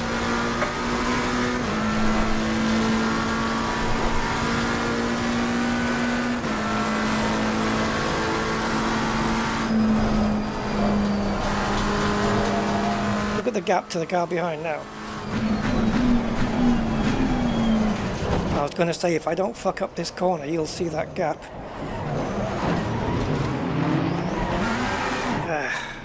Okay, because there's only 30 seconds in the final lap, I will run the race. But normally, had I not been streaming, I would have just pressed the escape button right there, because there's no point.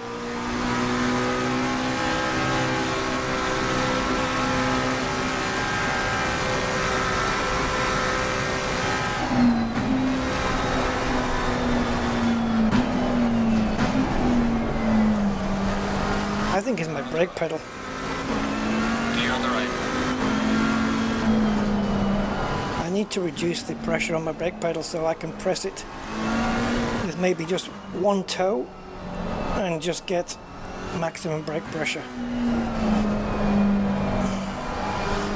Yeah, it's horrible having to sit on a chair with wheels when you've got a load cell brake pedal, because you push the brake pedal in, it's a lot of force, and it doesn't feel comfortable because you think your chair's going to move backwards. I'm not on a stable platform, unfortunately.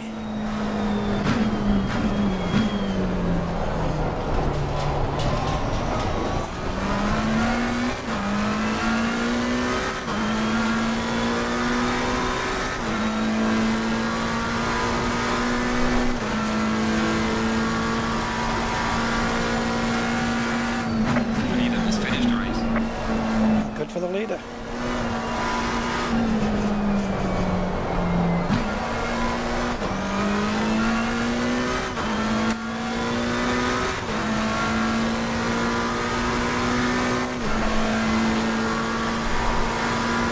Yeah, we still got 13 litres of fuel, so we ran heavy.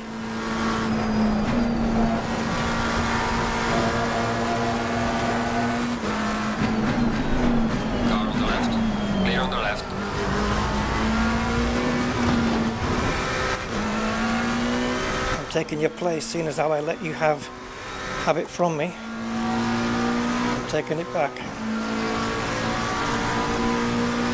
Right, good job. You did the best you could. Take it easy. And I did my mouse appear.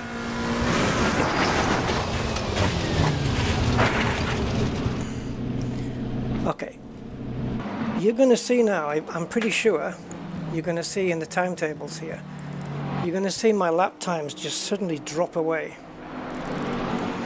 and I've got no real explanation for it. So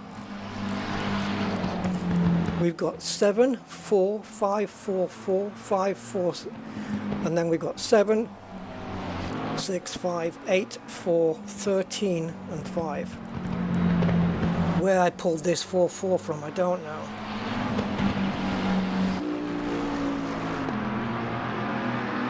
Oh, I know. That's because I ran over the grass. I ran over the grass on that lap and crossed the line sooner than I should have done. That's what that was.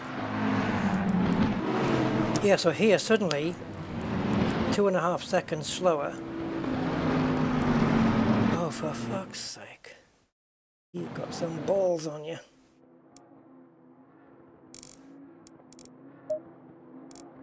Okay.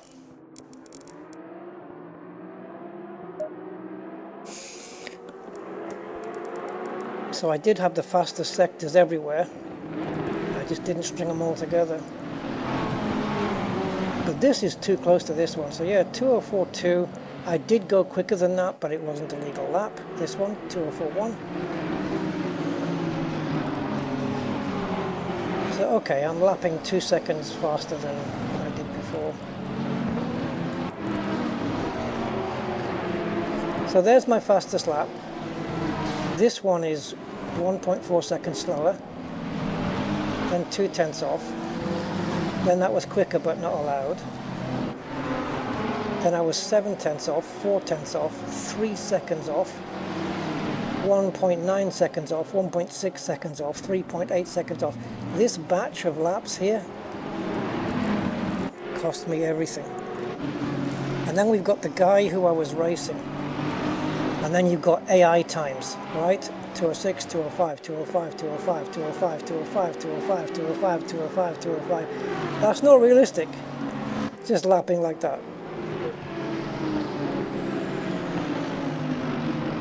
You've got tyre wear to consider.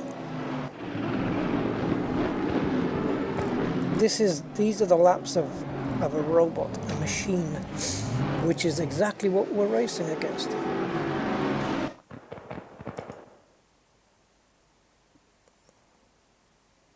I don't want to see the replay, I just wanted it to shut the hell up.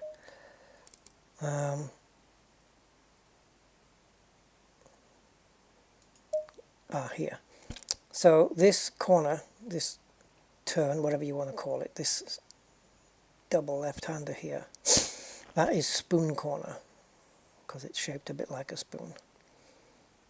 And then we run down here, on top of the bridge, through 130R here, which is where I was going quick, and then into the chicane, and onto the start-finish. It was these squiggly bits I had to push like a bastard to just try and keep up. And then we've got this double left. And then from sector 3, which I don't know where... Right, so this line designates the end of sector 1 going into sector 2. Right, so sector 3 begins just before we enter 130R and all the way to start-finish. And I think I was quickest through there, right? Let's have a look at this guy. So his fastest sector 3 time, it's not necessarily a 24, yeah it is, it's a 27.4.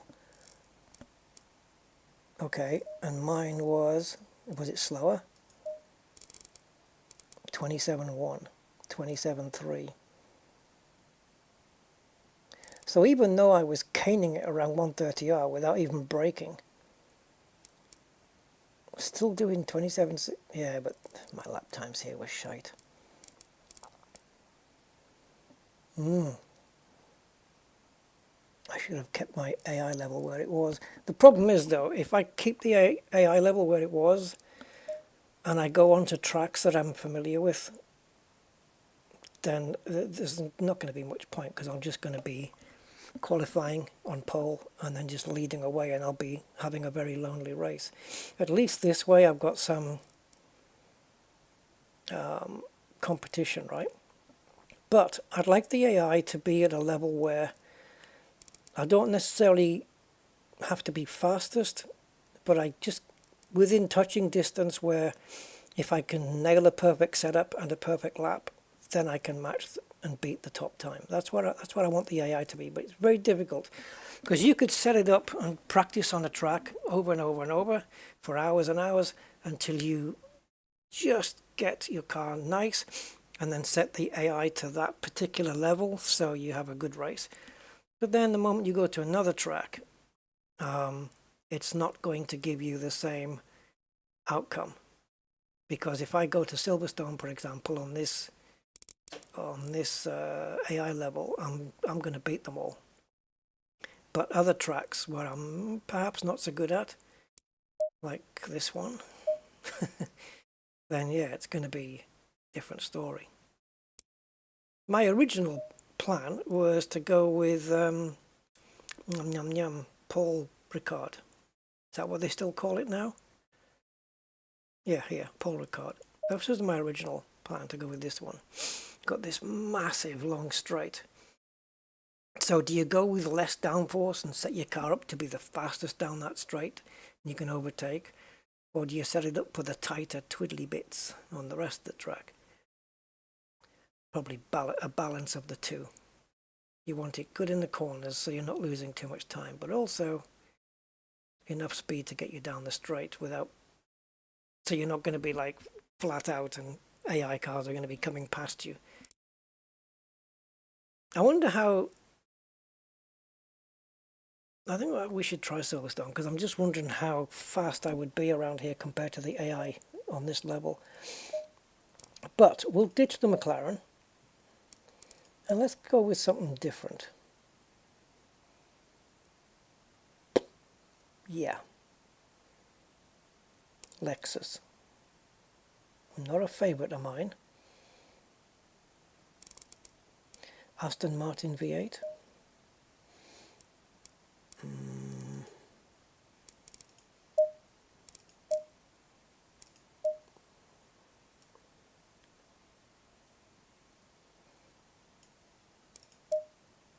Oh, is this... Oh, I like that. Okay. I don't know. Don't know which one to try. Interesting. The 2022 Audi Evo. No, I'm not never been a big fan of the shape of this car. Or the other one, the small one, the titchy one, the TT. Nah, it never struck me really. The one I would probably look at to do is the 296.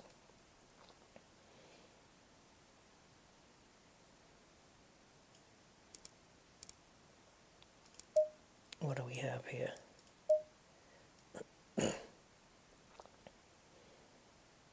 Biotech. You've got a yellow streak down you, boy. Oh, it's driven by a female, Samantha. Cool. Alright, so let's jump in here. Enable. Or should we just jump into a race and I'll start from the back?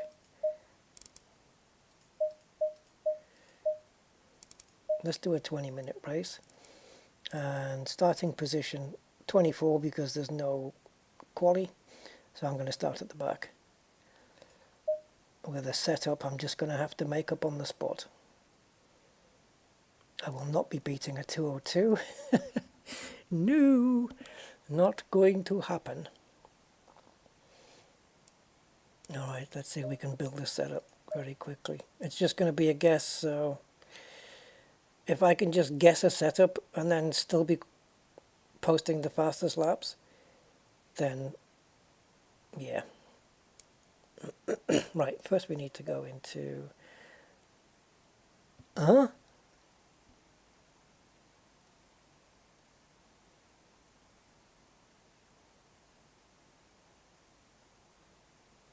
Oh, it's the Ferrari, of course. I do have a setup then. My brain was still thinking of Lexus. I thought, I haven't done any setups for Lexus. Yeah, these are no good. I mean, this preset is based on this one, but as you can see, this one was done in June. This one was loaded up in July. But I did base it on this one. But I'm going to load this one, because that's the one I intended to do. And, whoa, traction control 7 on this thing. Okay, let me turn my wheel. Okay. Right, 20 minutes, 2 minutes per lap, 10 laps. So 30 litres. Let's go 30. Oh, Jesus. I don't think so. Let's go 36. Gives us a couple of laps extra in case we need it. Brake set is fine.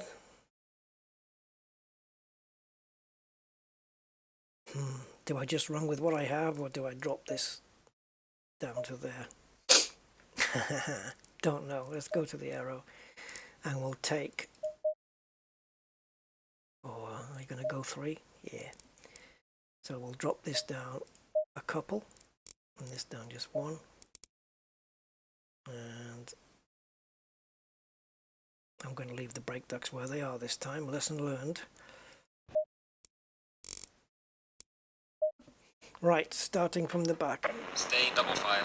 I'm not going to win because there's only 20 minutes, but let's see how many places I can make up, if any.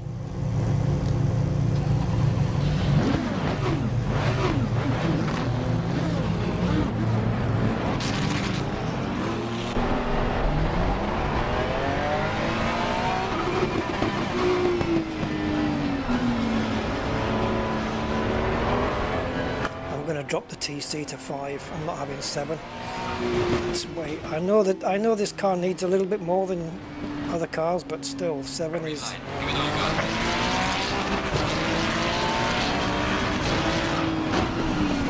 Take it easy at the start, Rusty. Oh, didn't know there was somebody there.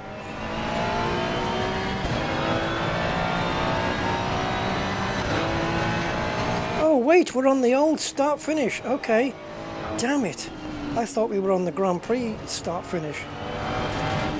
Alright, well if I'd known that, I would have attacked the first corner very differently. Traction control is kicking in there.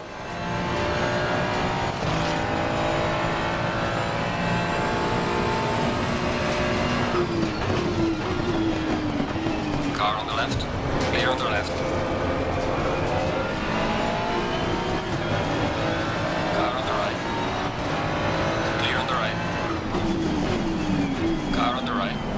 On the right. Oh, you freak. Car on the right. Clear on the right. What was that I was saying about not making mistakes? Yeah, but they don't go off track really, do they?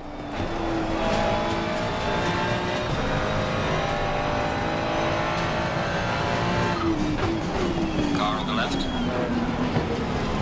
Clear on the left. Yeah, I got compromised there. Clear on the left. Car on the left. Clear on the left.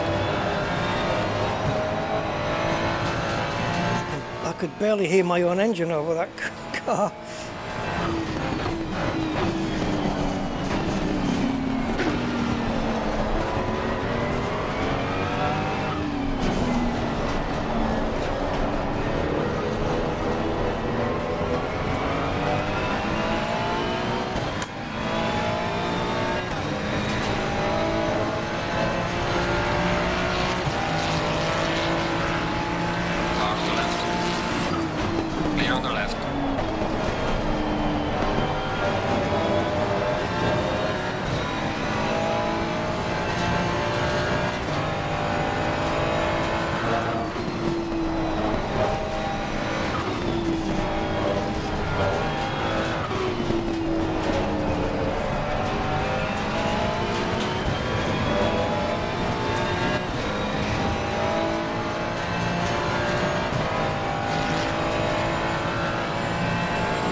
left. Clear on the left.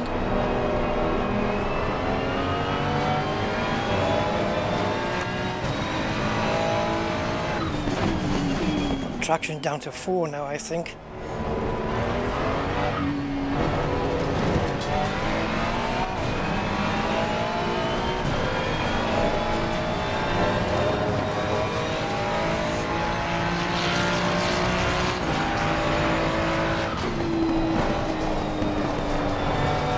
The entry into that corner is so critical.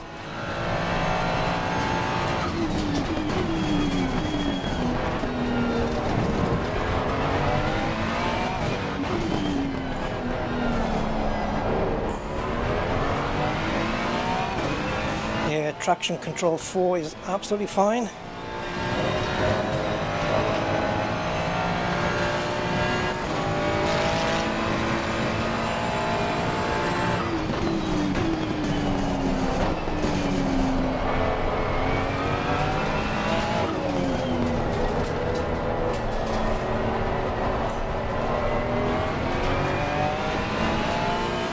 Only if I'll set a purple lap. But for a purple lap, it needs to be a legal lap.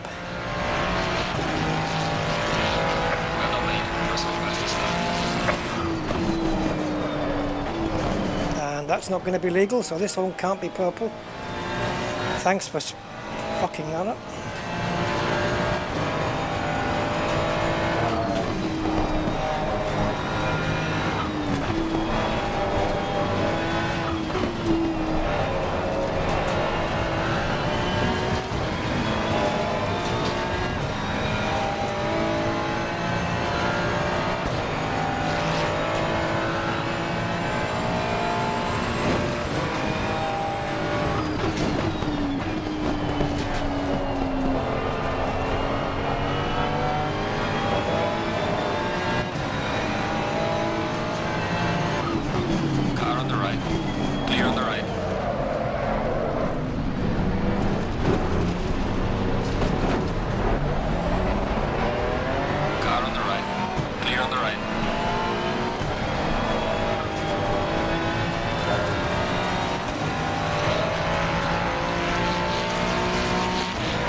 One more time.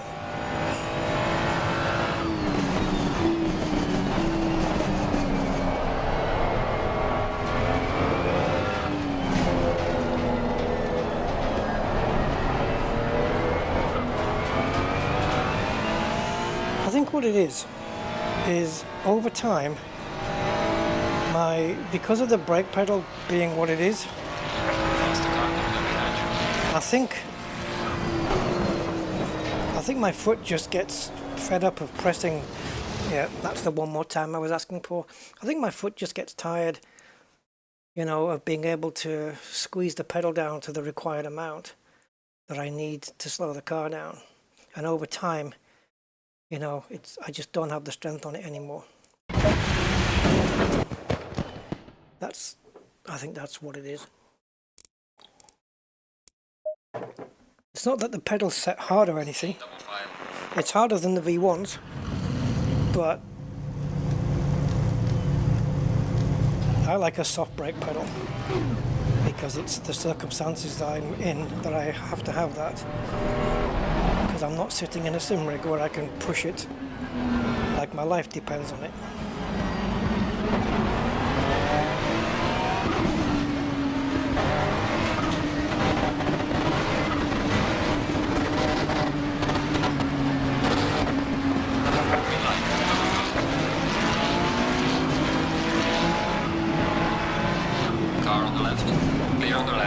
Oh, hello, Blue Aston. You're the one that kicked me out of the race last time. I've remembered.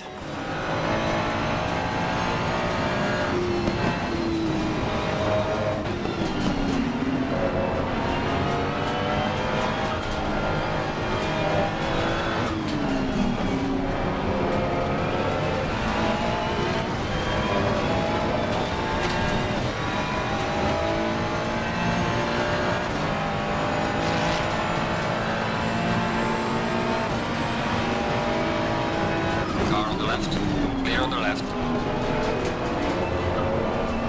Car on the left.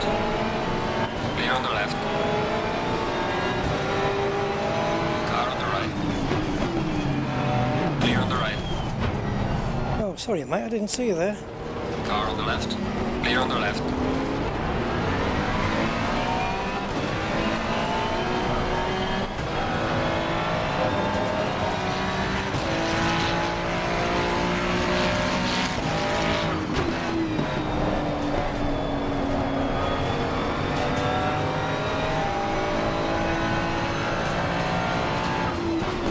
Car on the left.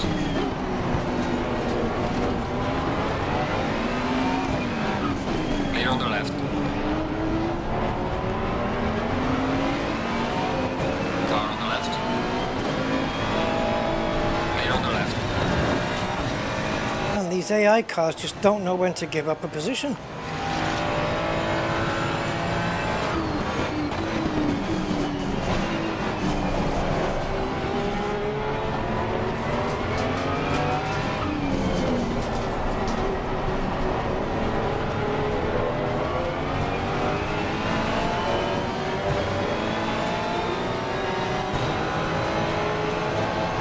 Car on the left.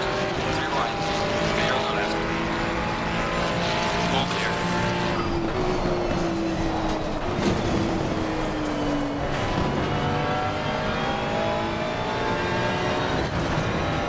Car on the right. Clear on the right.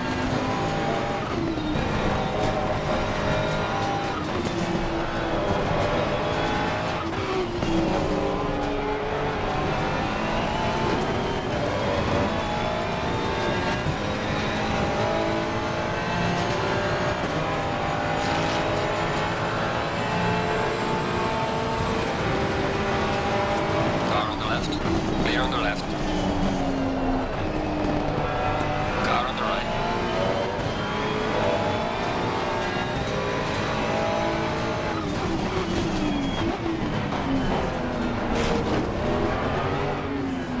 Jesus. Clear on the right.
I don't think I've done a single valid lap yet.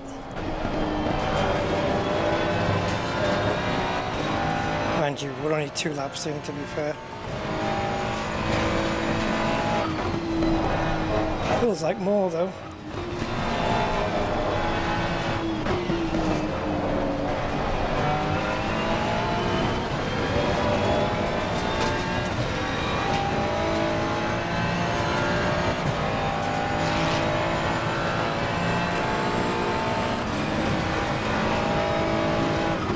Car on the left.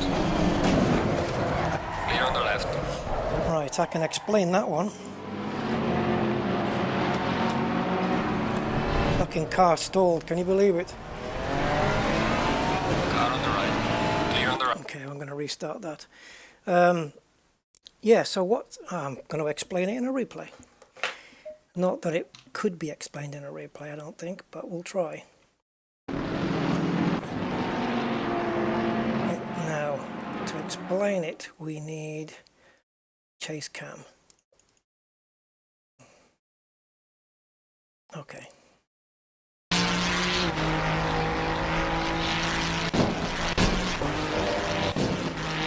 Okay, so what I'm doing here is I'm lining myself up to outbrake the McLaren. And what I'm doing is I know where to brake. And I know he's going to brake earlier because he has to, because he's AI, and AI don't brake as well as humans do.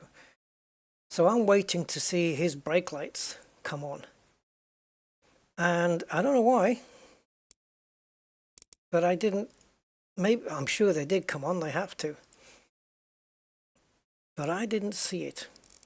And so I didn't react in time. What I do is their brake lights come on, I wait half a second or so, and then I brake.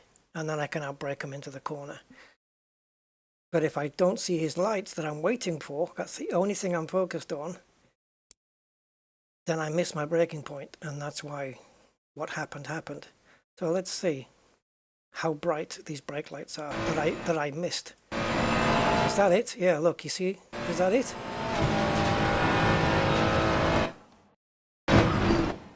Yeah. I mean, how do you tell? It's not like there's a middle brake light or anything. Is it? Shouldn't it light? Oh, I don't know. So what are we looking at? Car 58. All right, so this is the car we're on board with. All right, let's go back. Now the braking area for me,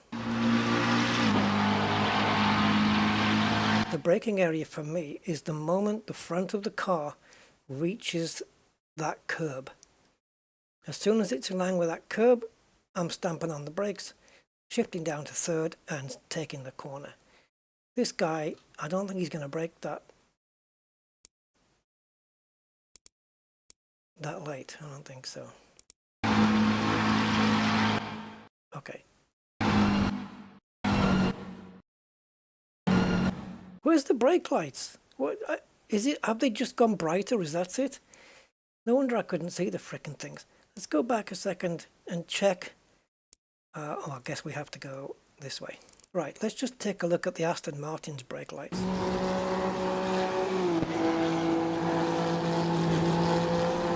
So I don't know where he's going to brake.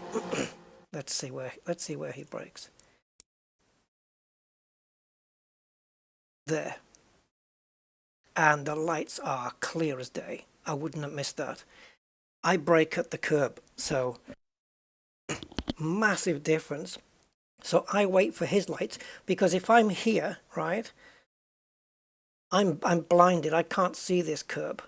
So I can only judge it by when they brake. And I know they're braking earlier than me, because, as I said, I brake here. So I wait for his lights to come on. And then as soon as they do, I just count a certain, I don't know how much it is, but my muscle memory just knows how much to count. And then I brake. And as you can imagine, because of the, what are we looking at here, 10 meters?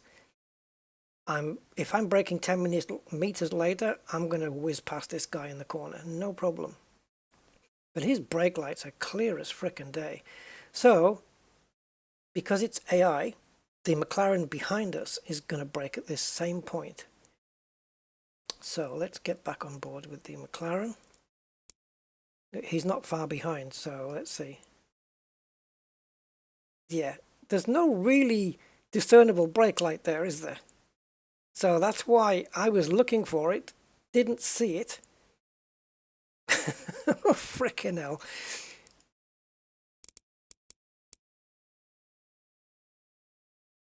So what did I do? Am I got the brakes on already? And if so, it must have been just a light application of the brakes and not full braking. Let's go back a second. Yeah, so I braked earlier than I would. But because I wasn't sure and I was only concentrated about getting past him, I don't think I had full brakes on. I think we can find out in a sec anyway and find out how much brakes I had. See if I can find out what the hell's going on here. So I'm waiting for him to brake. I can't see the curb. Yeah, okay. I'm braking at the curb. So I've braked at my braking point. Pretty much. So even though I couldn't see the frickin' thing, I actually gauged it pretty well. So did I just not brake hard enough? This doesn't look too bad from here, but this Aston is closing the gap. You know what? I would have made the corner. I would have made the corner. It's like the Honda, sorry. The Honda just came over on me.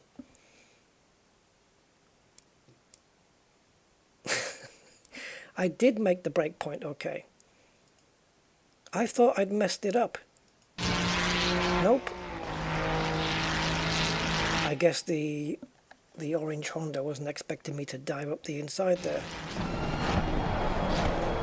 Yeah, no. Okay, fair enough. Racing accident. I'm not going to blame him. That was...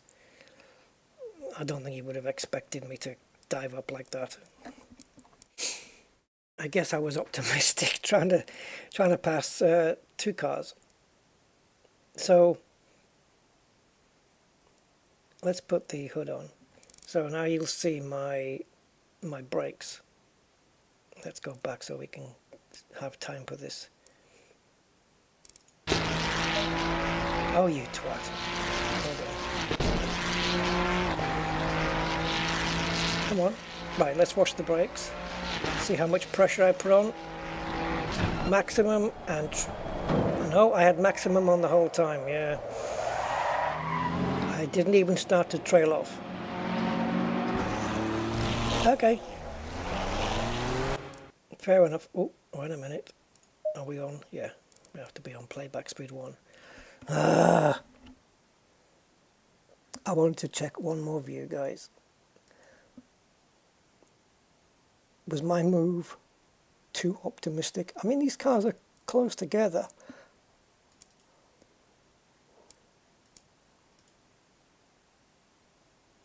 Was I too optimistic?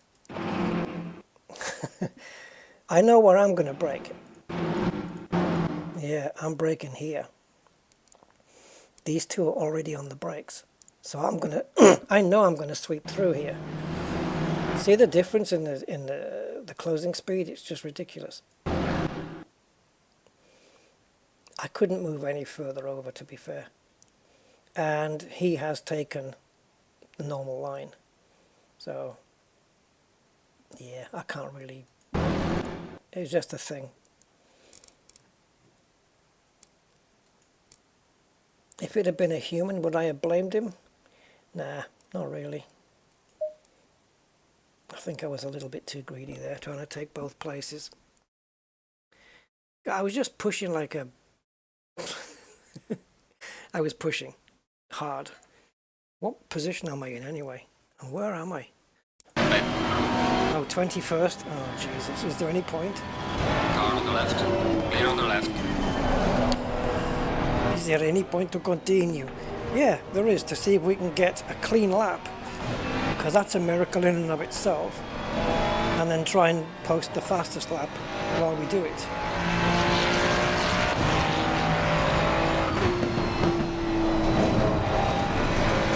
The problem is in the race, unlike qualifying, it doesn't tell you whether you've invalidated your lap or Car not on the left. until... Left. Well, you do get a track limits Car on warning, the left. to be fair. Clear on the left. But your lap time doesn't turn red like it does in practice and quali. Anyway, if I'm going to have any hope of posting a quick time, Clear on I need to shut the hell up. Car on the right. Clear on the right. Oh, you're too slow there, boy. Clear on the left.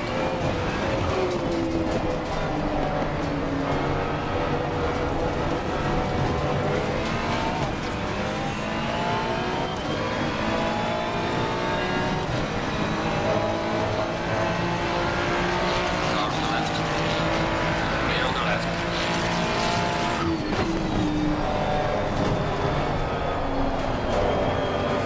Okay, that was legal, but man, that would have cost me a lot of lap time.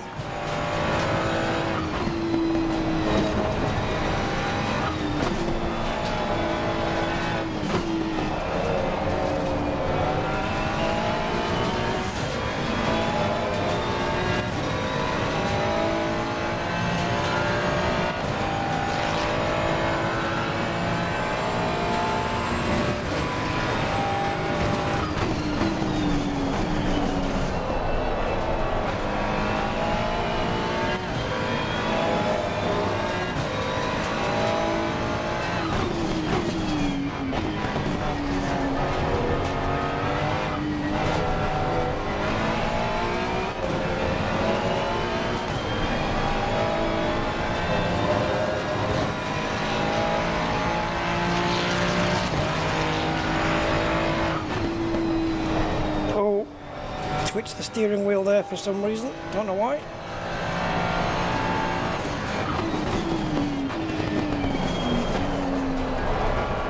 Scruffy lap this.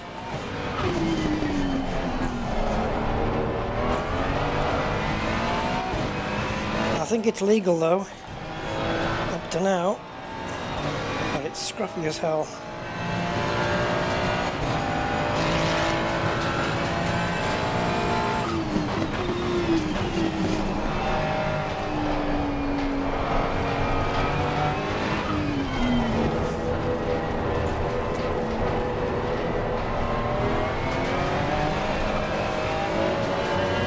Another twitch on the wheel there.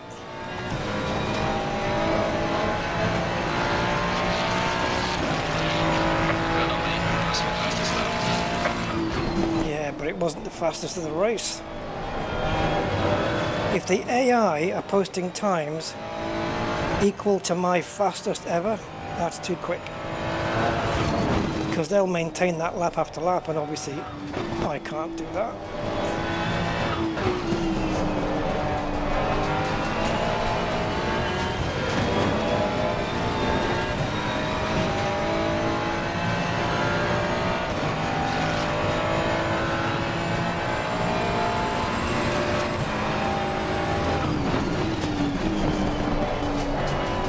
A better entry into that corner.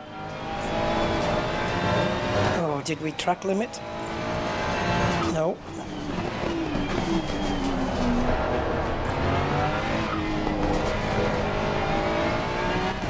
Okay, this is a lot better through these corners. Oh, look at that, nearly half a second up. Oh, I lifted off early there.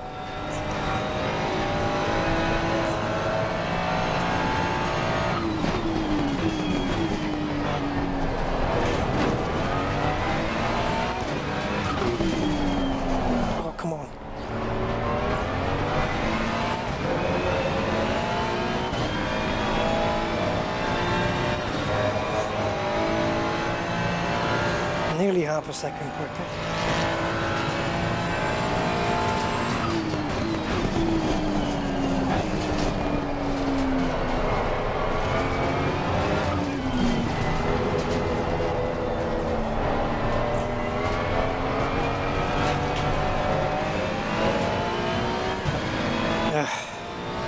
Is it going to be purple?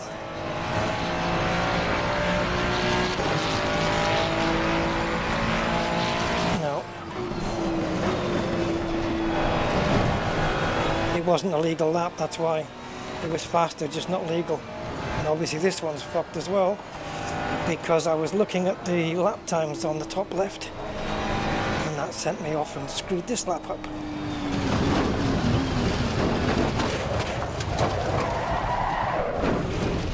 Okay, so let's just return to garage and retire. And now, can you accelerate time here? That's a good question.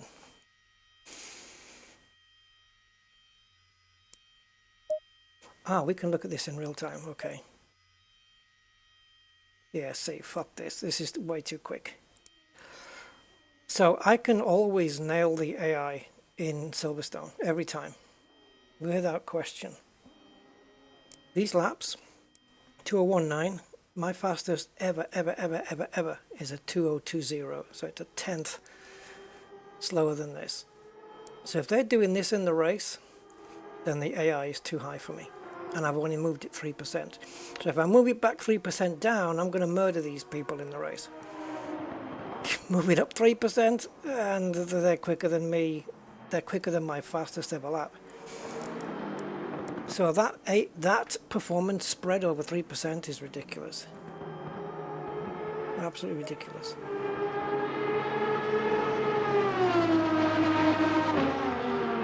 Yeah, admittedly, I know I just slapped this setup on, but it's not one that I haven't messed with before. And in fact, I think it might have been this car that I set the fastest time with. Let me just check that. I think it was. Normally I'm doing it in the McLaren, but I think it was. Yeah, it was 2020 in this Ferrari 296.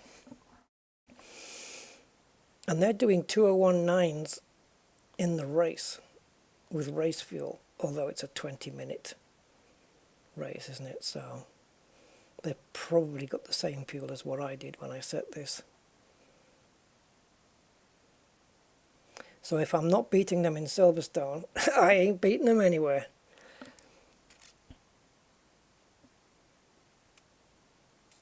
Well, hell, damn and blast.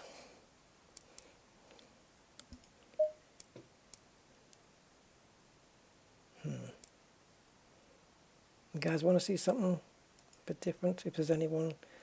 YouTube says 7 watching, but there's nothing in the chat, so I'm not really sure. But I'm just going to run... Let me see if I can set this up for you guys. Now, I did have a special window for this one. I think I might have removed it. Or did I have it? Ah, it's there. Okay, so if I do that, and then transition that over. Alright, so if I run Content Manager now, will it pop up for you guys? No, but that's easily fixable. So we want... Oh, look at that, it's changed. Okay.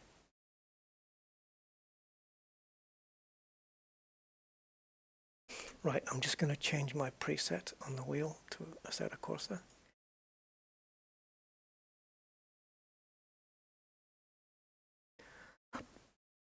Fuck, windy today, man.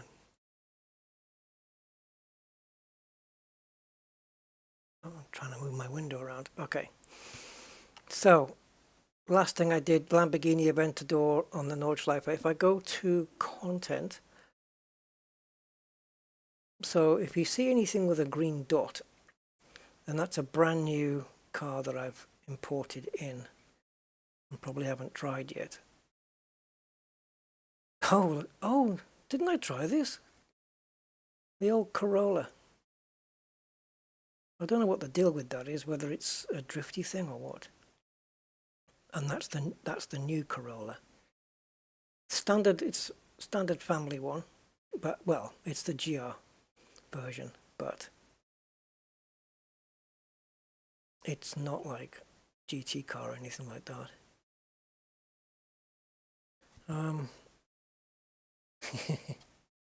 For you guys of age, you'll know these cars, of course.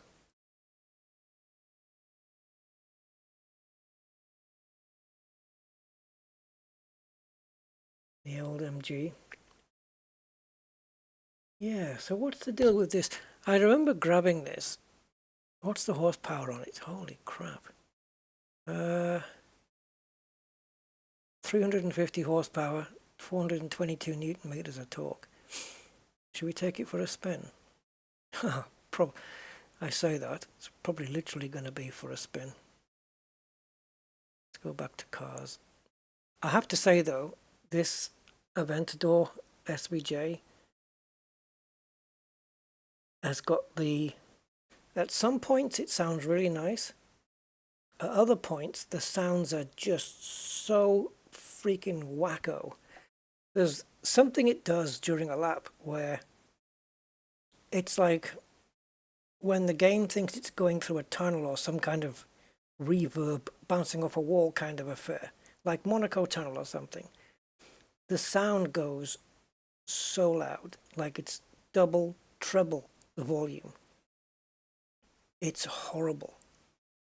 So the sound is messed up on this, which is a frickin' shame. Because it can sound nice when it wants to, right? Where's this Corolla? Oh no, do you need me to actually put Toyota in? So is it this one? Yeah, we got some different colors. Yeah, let's go with that. It looks like a hodgepodge of different stuff. Track, let's avoid the Nordschleife for today. Good wood. Yeah. Okay. Good wood. Now, I'm hoping that if I go on to gameplay and Assetto Corsa, it should pop up for you immediately. Right, is my preset set? It is indeed. Brake pedal, that's fine. Right, let's have a look. I can never remember what the free cam. Oh, I have driven this because I remember it's left-hand drive, but the bonnet cam is sat to the right. Don't know why. What the hell was free cam on this? F10, F9? No, I'm probably thinking of some other race. F7 is ACC, that's not going to work here. Yeah. Do we have F5? Yeah, we do. Oh! Oh, F5. Yeah, there we go. That'll do. I'll take that. Brakes.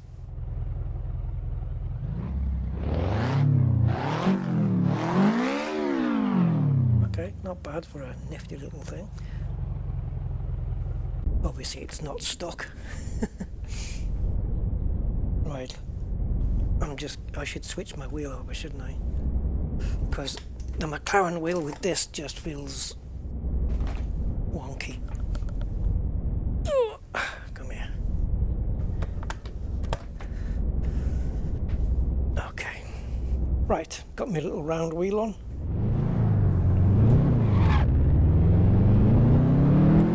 Let's see what it feels like. Okay, it's perky. What's it going to be like when I hit the brakes? Is it going to behave?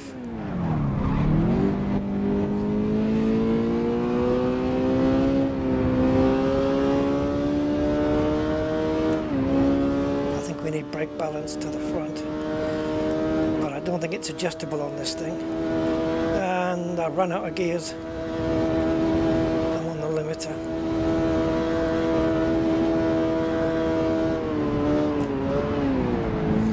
Every time I brake, the car just wants to spin.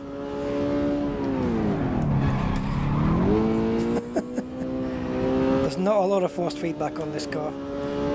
It's quite power steered.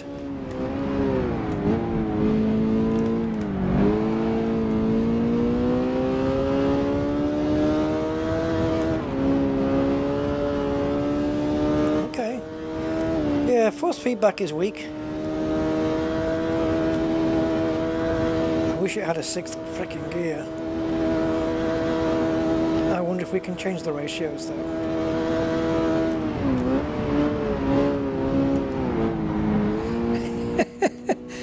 Every time I brake.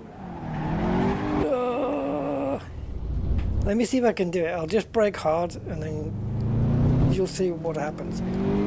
I won't try and counter it. I'll just let it do its thing. Let's get it into fifth. Okay, I'm just going to hold the steering lightly and brake. Oh, it's fine in a straight line. Okay, oh, awesome. I thought it was going to snap. With a slight bit of steering input. Ah, that feels okay. Okay.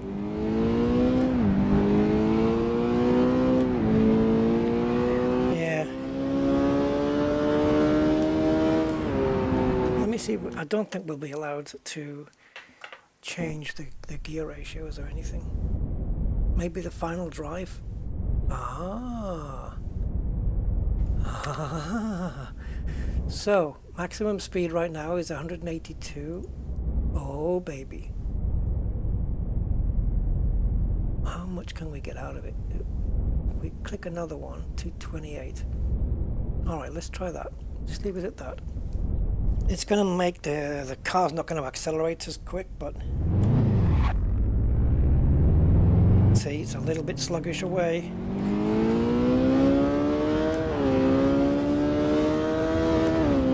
But fifth gear, look at my skid marks, but fifth gear should be, it probably won't top out now. Nope. Just getting into fourth there. And now we're in fifth and travelling at quite a bit faster than before. The idea is to reach the end of the last final gear at the end of the longest or fastest straight. Or longest straight. Oh my god, thank god I didn't have hold of the wheel.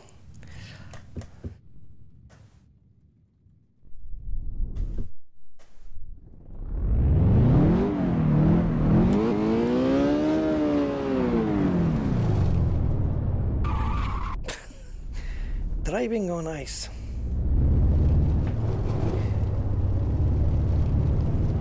If anyone's actually there watching, can you just pop a hi in the chat just to let me know?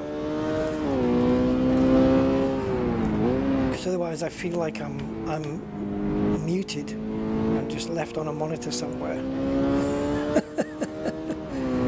Left to rot.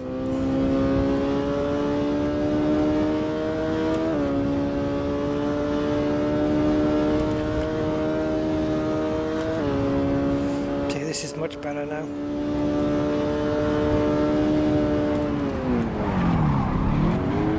Oh yeah, you see, now it wants to go. Alright. I'm going to switch cars.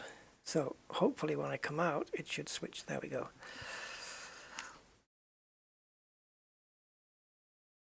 Give me something.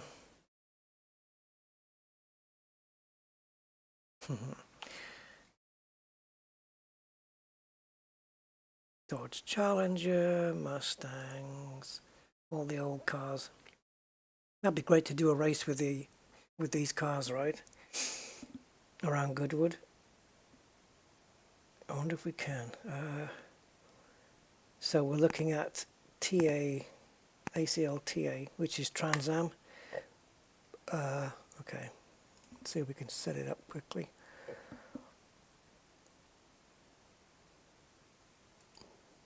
So race. 5 laps should be enough around Goodwood.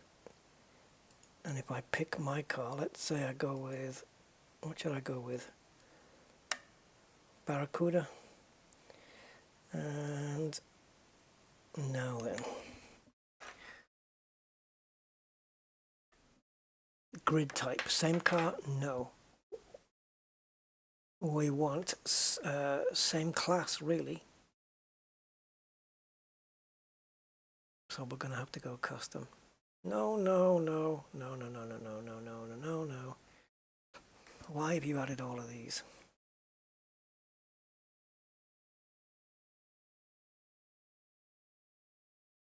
Okay, so add. Can I just do ACL TA? Allow that? There you go.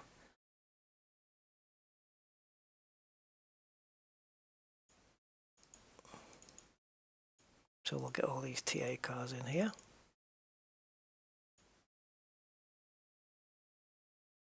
American muscle, baby. Now, if I change the amount of opponents up, oh, it won't do it. Ah, I've got to add it from here. Well, if I add one more of each,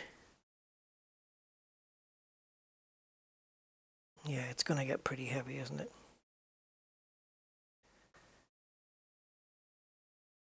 All right, let's just go and see what happens.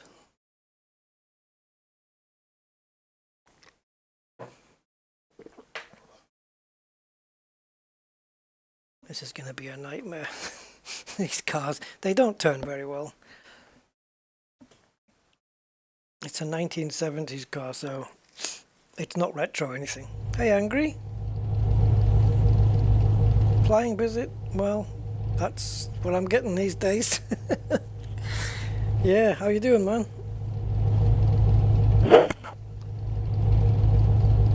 What plane are you flying in? Oh, how is this not a... Oh, it is a race. Yeah, hopefully all good at your end, man. I'm racing at Goodwood here with vintage American muscle. Oh, when did those names appear?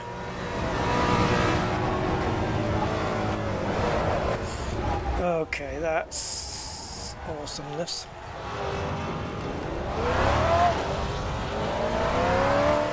There you go, you've got what you wanted, having me last.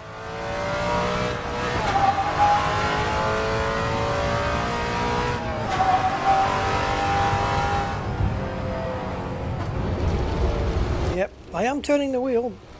I don't know if the front wheels are actually turning themselves, but...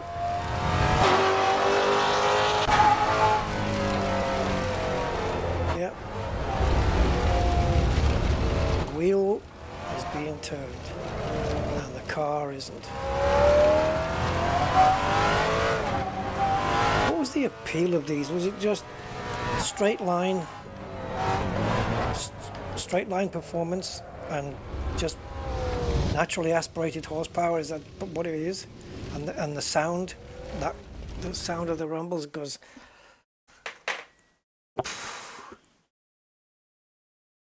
They handle like shite, honestly. Now, how do we clear all this load off? Oh, of course you're on holiday. Yeah. 7 hours. Oh, you could have had a cup of tea, man. Like a little chef thing.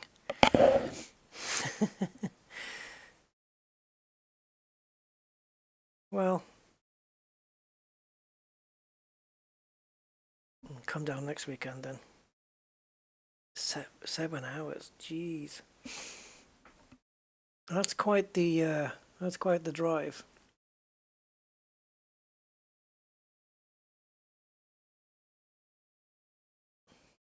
Right, I'm looking for a car to take around the Schleife. No, not M4. I was looking for Z4. That's the GT3 though. I want the standard. Yeah, there it is.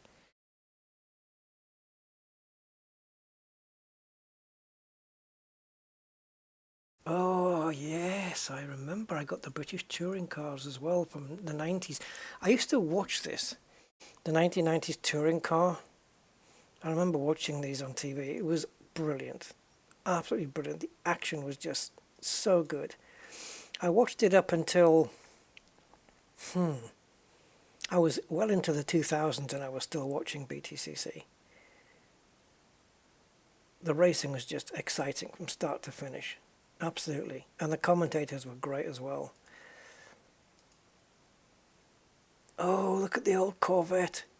Ah, what's just happened? What have I clicked on now? That's a newer Corvette than this one. Oh, this is nice. Yes, man. Look at that. I prefer this Corvette to the 60s one. This is beautiful. That's just sweet. I saw it, the first time I ever saw this car, believe it or not, was in one of the bad guys had one in an episode of 24. I'm not sure which one it was. It was the one with that dotty, tipsy little blonde girl in it. The nutty one. Well, it was her boyfriend. And he had one of these, and I thought, what is that car? It looks amazing. And then I googled it, and it was a 50s Corvette. Absolutely sweet, isn't it? Oh, let's have a drive. How can we not drive a car like this? Let's give it a go. So it's a Corvette C1, but we don't want it in race mode, we want it in practice. Is this a kind of car I want to take around the Nordschleife? Not really. No. Do we have Watkins Glen here? How can I not have that track? I don't. Targa Florio, that's way too long. That's longer than the Nordschleife. Mugello. Ooh, refresh my memory. Okay. Okay, Mugello in Italy. Why not? Mugello. 1959 Corvette. What a sweet looking car that is. Do you know what I like as well? The colour scheme. The flash of white on the side. Yeah. And just the right amount of chrome. Oh, look at that dash. The speedo's, is it on? Oh, I thought it was on the wheel. Right. Look at that. Oh, I thought it was going to light up the dash as well. Wow. Oh my God, listen to that.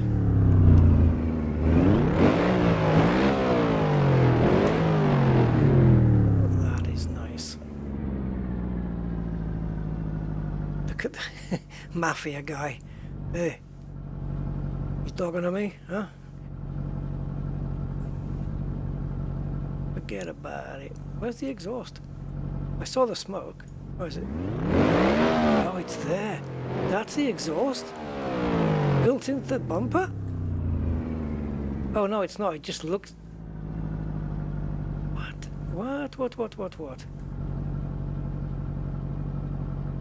Is that the exhaust? That's an awesome piece of design if it is. That's where the smoke's coming from. That's amazing. What a lovely feature. Right, please tell me it drives nice. I'll be gentle with it. Where are we again? Oh, Mugello.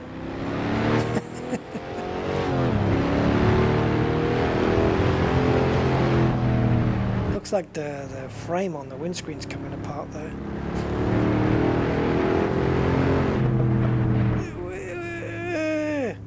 Guys, the thing.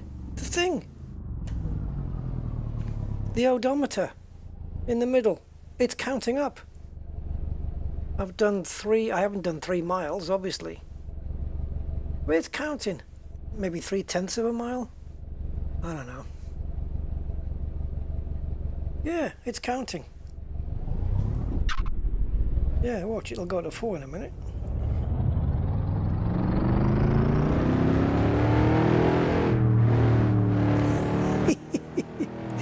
Oh, the details, man.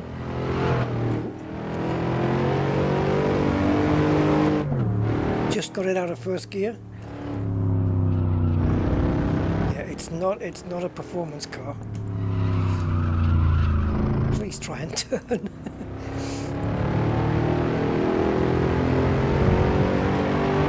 I feel like I don't know, is my head a bit too high?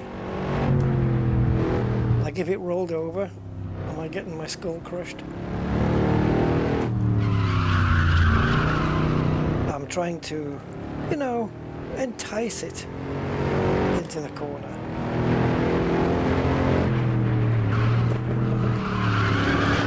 There you go, sweetheart. Ooh. That was my fault. I just didn't brake when I was supposed to.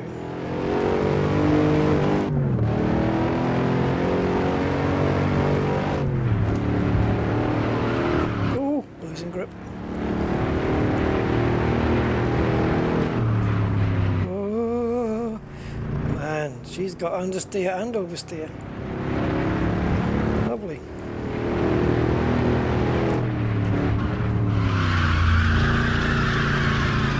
Oh.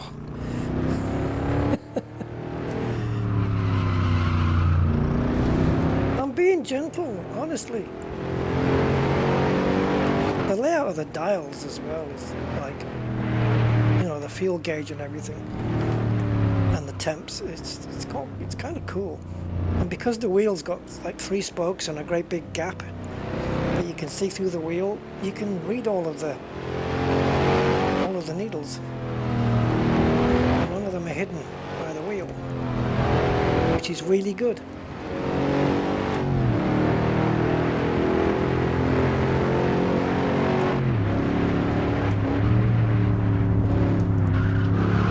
Oh baby, oh, she's a little fruity on the brakes.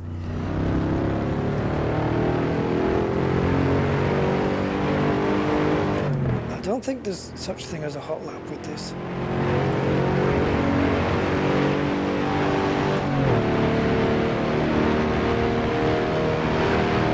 I'm flat out, guys, foot to the floor.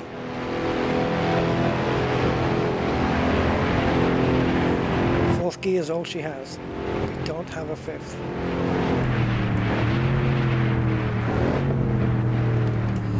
Right, let's try and keep it neat and tidy. Let's blip the throttle on the downshift so she doesn't get upset.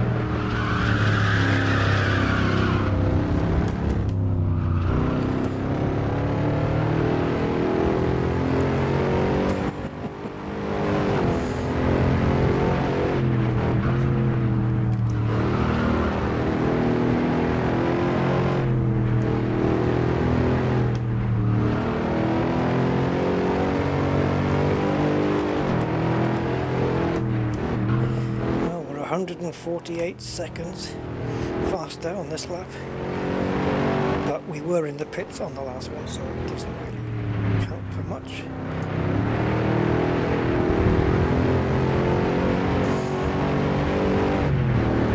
I'm able to keep it on the road, despite the fact that she's probably got tyres the width of motorbike tyres.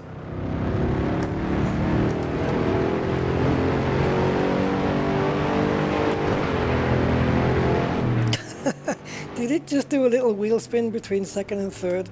Brilliant. Well, I heard the tyres squeal anyway.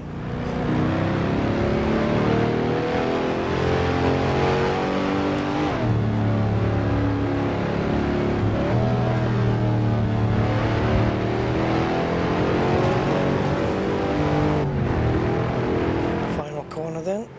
Hairpin, so to speak. Oh no, don't ruin the lap! Oh, you freak.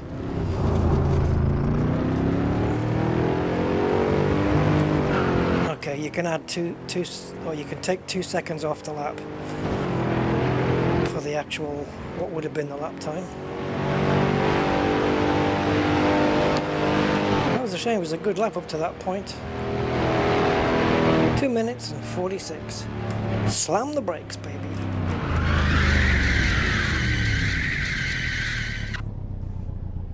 Okay, let's replay that lap. Oh my god, it's all the way up here.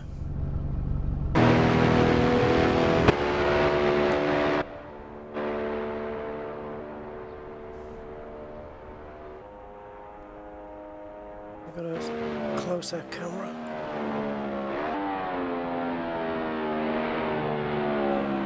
It sounds like a little aircraft.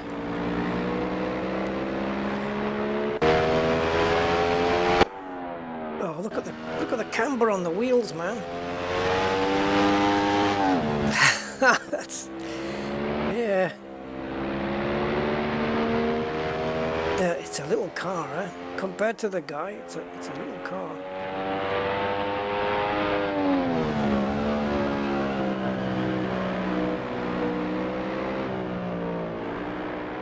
Really soft suspension as well. Yeah, you need to be sticking to the left, Rust.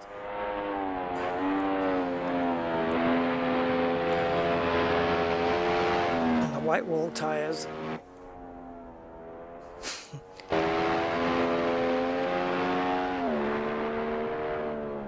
I'm trying to find a set of cameras where...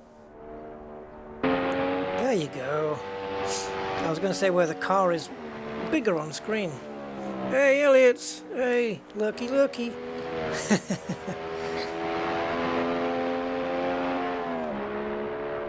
We need to find a... Did I just see flame coming out of the exhaust? We need to find a car that can just about beat this lap time. That suspension's working overtime, isn't it?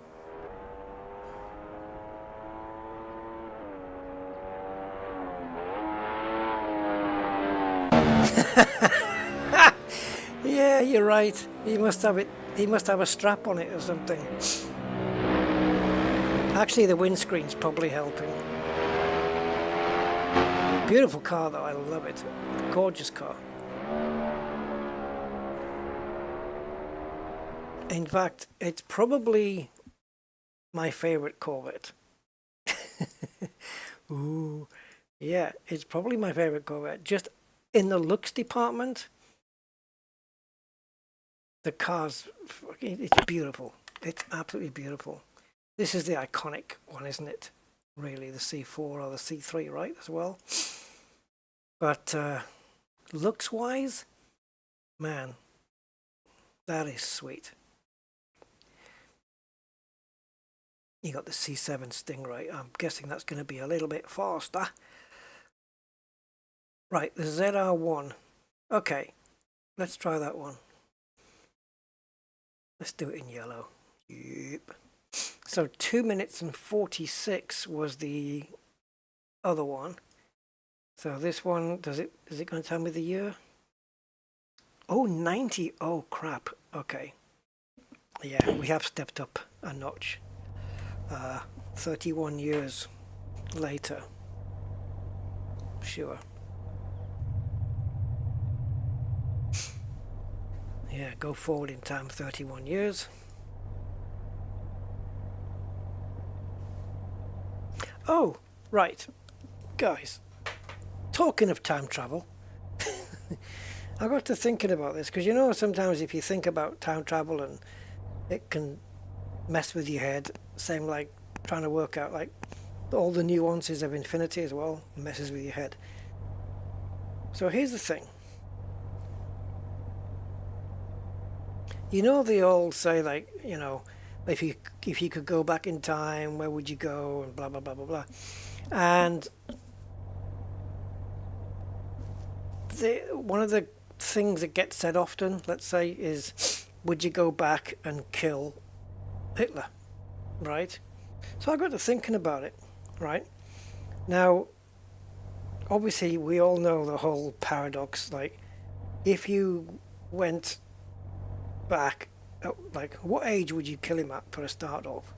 You couldn't kill a baby, surely, right? But anyway, let's say you went back and he was, I don't know what age, whatever age, doesn't matter. But let's say, oh actually yeah, let's go back. So World War II, 1939. Well, when did he become Chancellor? It was before that. Anyway, so let's say you go back to 1925, right? 1925, August the 1st, 6 p.m. Right? That's important.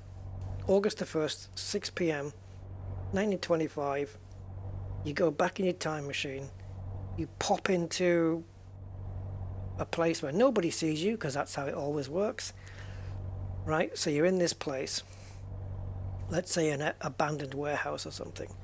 You know where Hitler is, down the road, a younger Hitler, right? He's having a rest, he's done his World War I thing, he's having a rest, and he's thinking about how many people he can kill, right? Whatever. And then you think, okay, so you've got this paradox, right? If you kill him, you're preventing, well, the Holocaust for a start, but also the start of World War II, right? Which cost, what, 50 million lives? But then who's to say that by preventing that one, it's not going to start another war say in the 70s, where technology may be a little bit more advanced and it would cause greater havoc. Like, you don't know what the knock-on effect of not having those, right? So here's a dilemma then, or the question. If you, there's loads of things to consider, but let's say, because like if you kill him, you don't know what the knock-on effect of that's going to be, the butterfly effect. You don't know what's going to happen. You don't know if it's going to be worse in the long run, although it's hard to imagine how it could be worse than a world war that killed 50 million people and caused the Holocaust, right? But something could happen. You could have somebody even nuttier come along. We wouldn't be, if World War II didn't happen, then in 1970 we wouldn't be so advanced with aeroplanes and stuff like that. We wouldn't be as advanced as we were because of the war. The war advanced all of that rapidly, right? But technology would be better, and we'd have better weapons and blah blah blah blah blah. But the point is, which I should get to, is if your time machine pops into this warehouse on August the 1st at 6 p.m, you go down the street, you pretend you're a door-to-door salesman, you get into Hitler's house or whatever, you climb up the drain pipe or whatever, and you kill him. He's dead. So the next thing you want to do is get in your time machine and come back to present day to see how it is. Right? Right. So you come back to the present day. I know this has got nothing to do with sim racing, but I just wanted to ask. You come back to present day. Now, either you've got a very nice utopia and everything's beautiful and it's all love and the world is a sweet place, or it's just as bad now, but in a different way. I don't know, whatever. But let's say you go back to present and you step out your time machine and it's freaking, the world's devastated. Like, it's just, it's a shithole, the planet. Something went wrong. There was another war instead. 60, 70 million people were killed because technology was more advanced. And England was taken over by the enemy. It lost the war.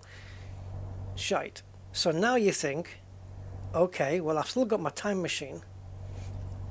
So this is the bit now.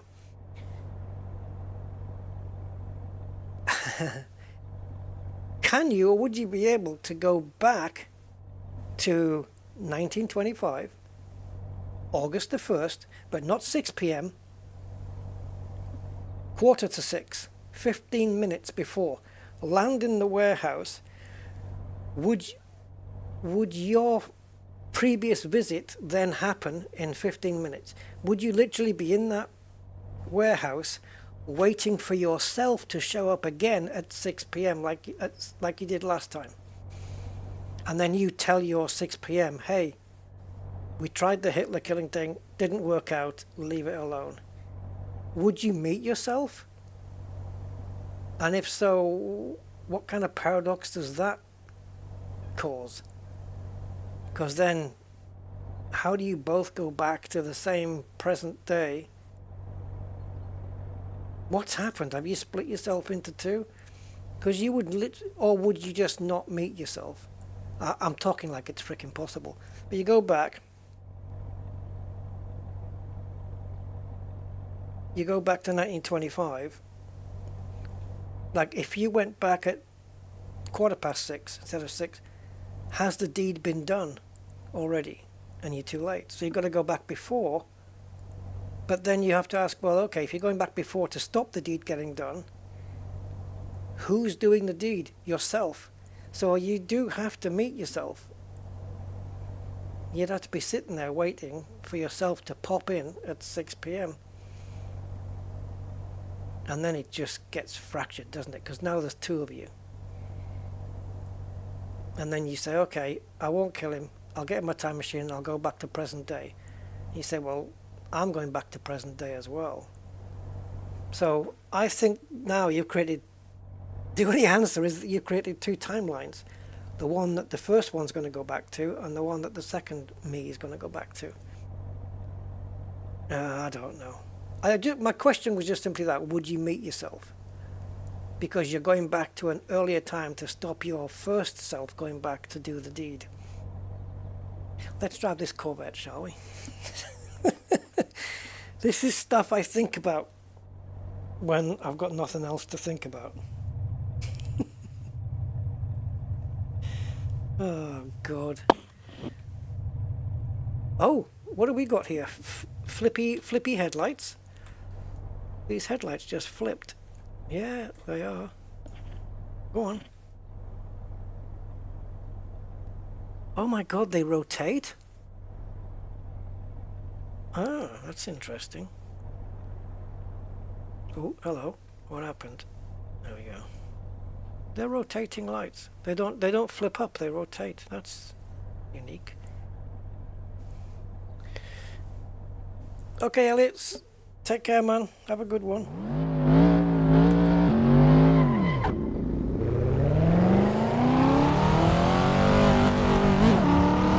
What was it, 2 minutes 46? I've got a feeling we're going to break that time on. Oh no, we're not. We've been sat here for 9 minutes talking about time travel and killing the Führer.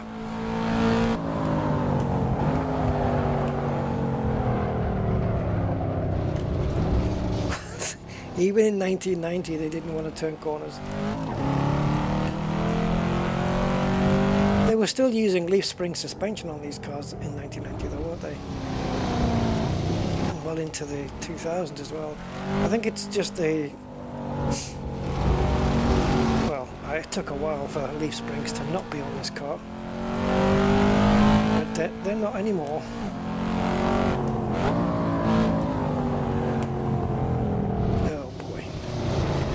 Can't even get it round the corner, round the little jack corner. Yeah, time travel it's a weird thing. I guess if you watch Back to the Future, you might get a lot of questions answered there. I don't know. And then this theory that if you meet yourself and touch yourself, that you'll cancel each other out or something. I don't see why that would happen.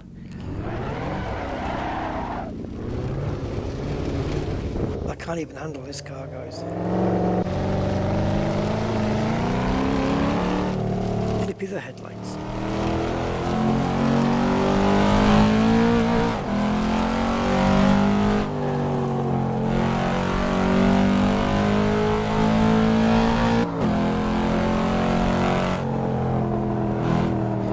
She does not want to turn, guys.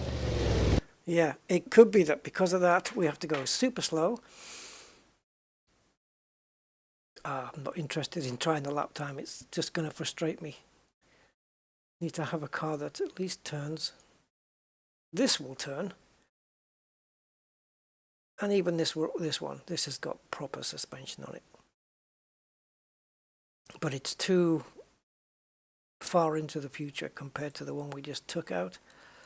We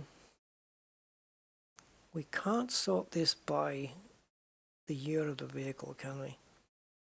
So that Corvette was a 59. What's this? 1965. There you go. Let's slam that on. So, a European Alfa Romeo GTA, 6 years after that Corvette. Will it turn? Will it turn? Yay, we got interior lights. Dash lights.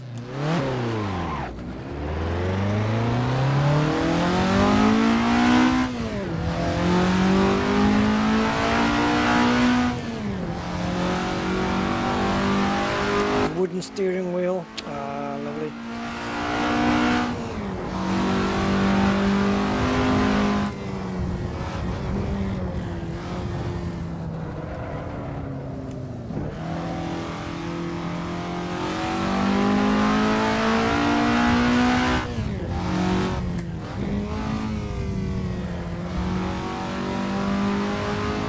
that, guys. The front wheels go where the steering wheel's pointing.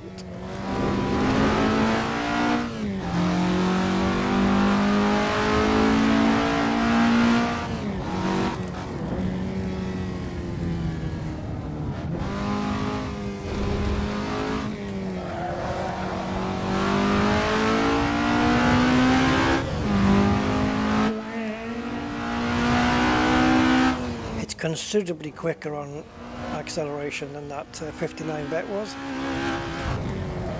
and it turns in better as well.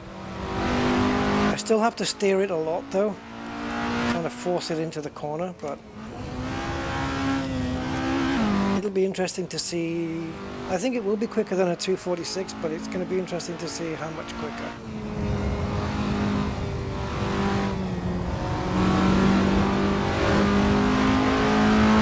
Will it be slower?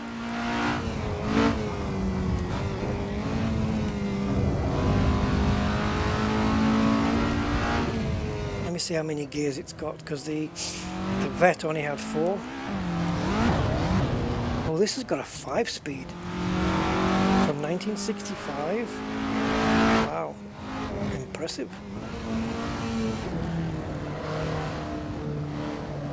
Ooh. Making that one, were we? We need to get a clean lap though.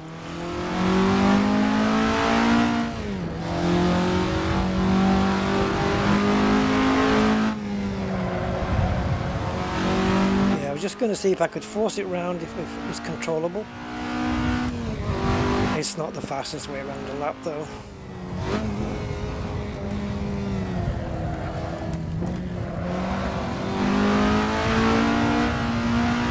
It's important to carry speed off this corner so we can carry it all the way down the straight.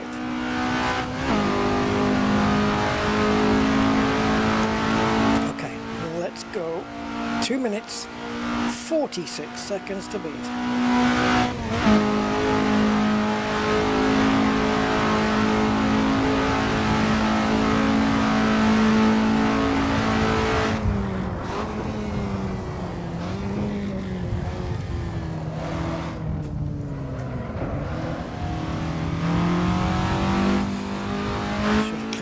Windscreen first.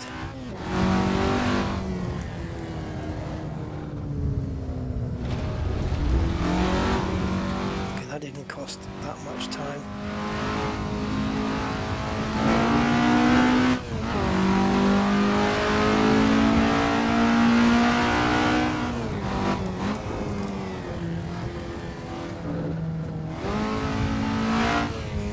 I didn't want to go to second there, but wasn't slowing down as much as I wanted.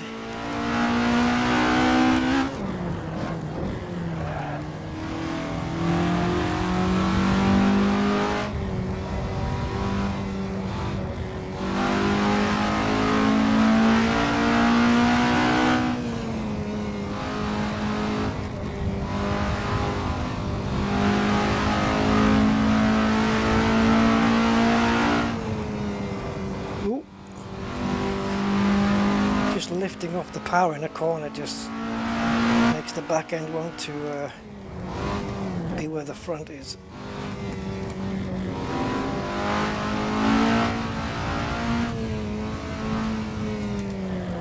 So we're almost 30 seconds quicker than our 3:13. It's going to be close then, unless we can pick up some time. Oh, I slammed the brakes on there.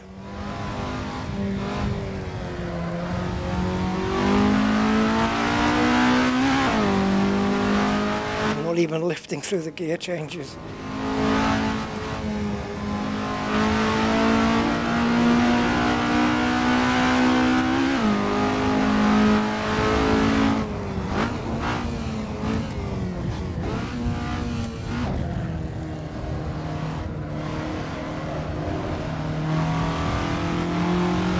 It's not going to be as well. I'm not quite sure how much quicker I thought it would be, but it's going to be close. 2:40. 6 seconds faster. Well, I don't know what the relative... Oh, well, I know that the Corvette had some decent power, didn't it?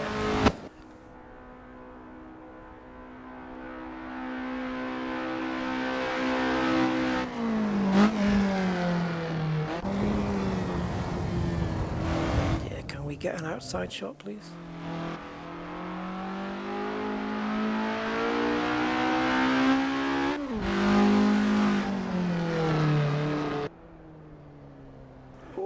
If I'm going to go for a 70s car, I don't want to be trying... I need to be trying a European one, really. Alright, that's our 60s car. Let's see if we can find a European 70s, like a Ford Capri or a Ford Escort or something, but one that isn't, you know, souped up. I'm talking about stock. I've got these Hondas as well, but when was the very first Civic out? I don't think I've got that one. The square one. No, was it square, the first Civic?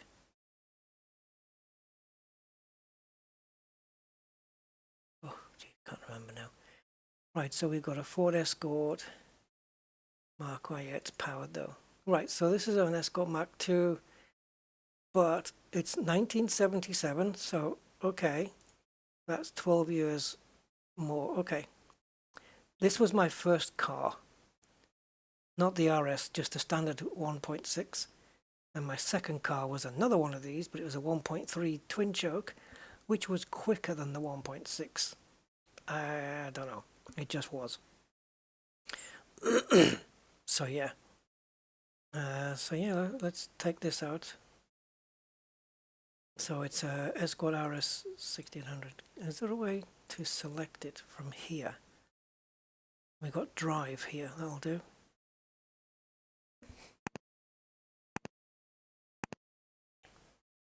Mm.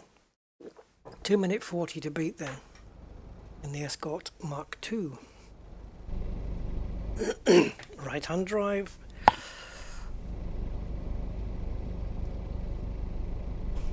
Hey, was it orange? Maybe, I can't remember.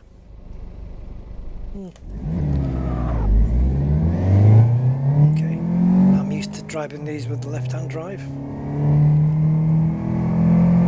Maybe the RS has got the orange dash. I don't think my car did. I think it was green. Pretty sure it was green.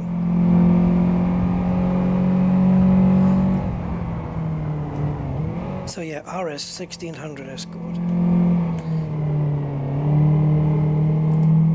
Ooh.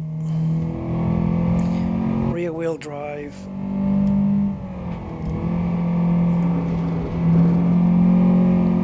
Man, she's a little bit loose. Loosey goose. Oh yeah.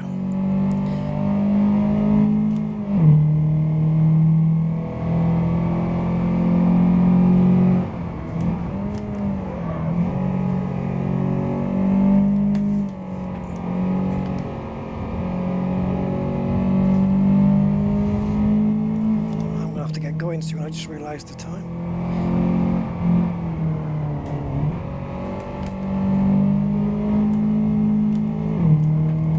I was going to try and go through the decades, do it 80s, 90s, but I don't think I'll bother. So let's see what this is going to do. 2 minute 40 to beat. I'm gonna go with. Dare I even go 12 seconds quicker with a 228? Dare I?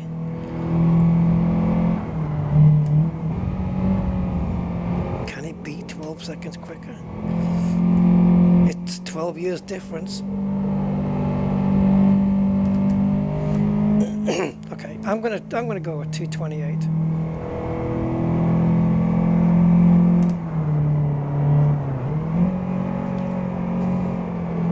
Just based on the feel of the car, how well it's turning, the acceleration and stuff like that.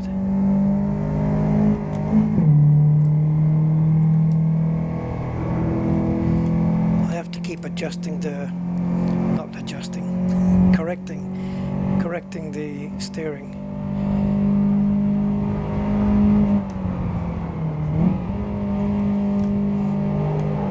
Because she will step out quite quickly if you don't. Alright, let's see what we get.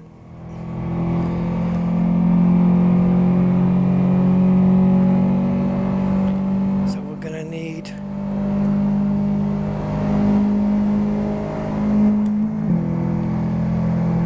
47 seconds on the Delta.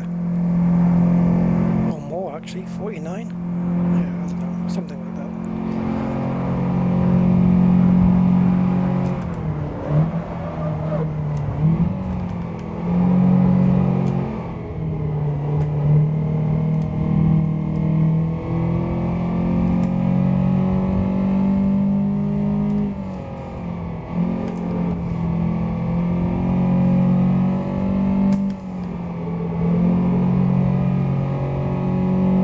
Staying at 32, isn't it?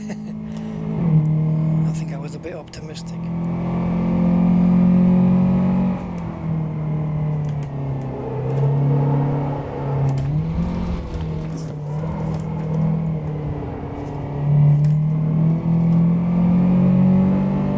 Okay, that's a second lost.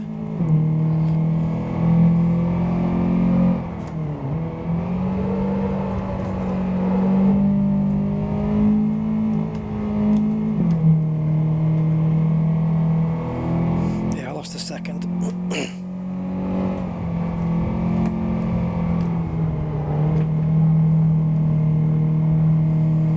I can't get it back either. Okay.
Yeah, 32.2 on the Delta. It should have been 33. I can't believe it's not going to beat the Alpha. That's ridiculous. 244? What? 2 seconds quicker than the Corvette? Let's go again.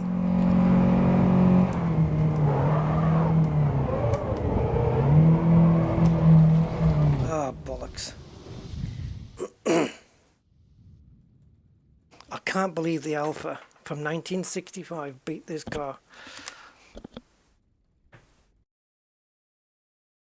Ridiculous. Anyway, it did.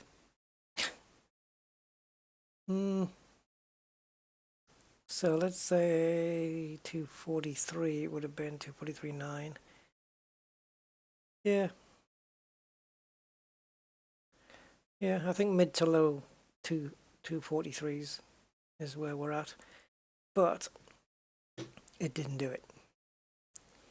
Okay guys, I'm done because I've got stuff to do before I retire. So yeah, thanks for dropping by, and I just needed to do some sim racing, get it out of my system, and now I have. So cheers for that. Thanks for stopping by guys, appreciate it, and I will catch you on the next one. Take care guys, bye bye.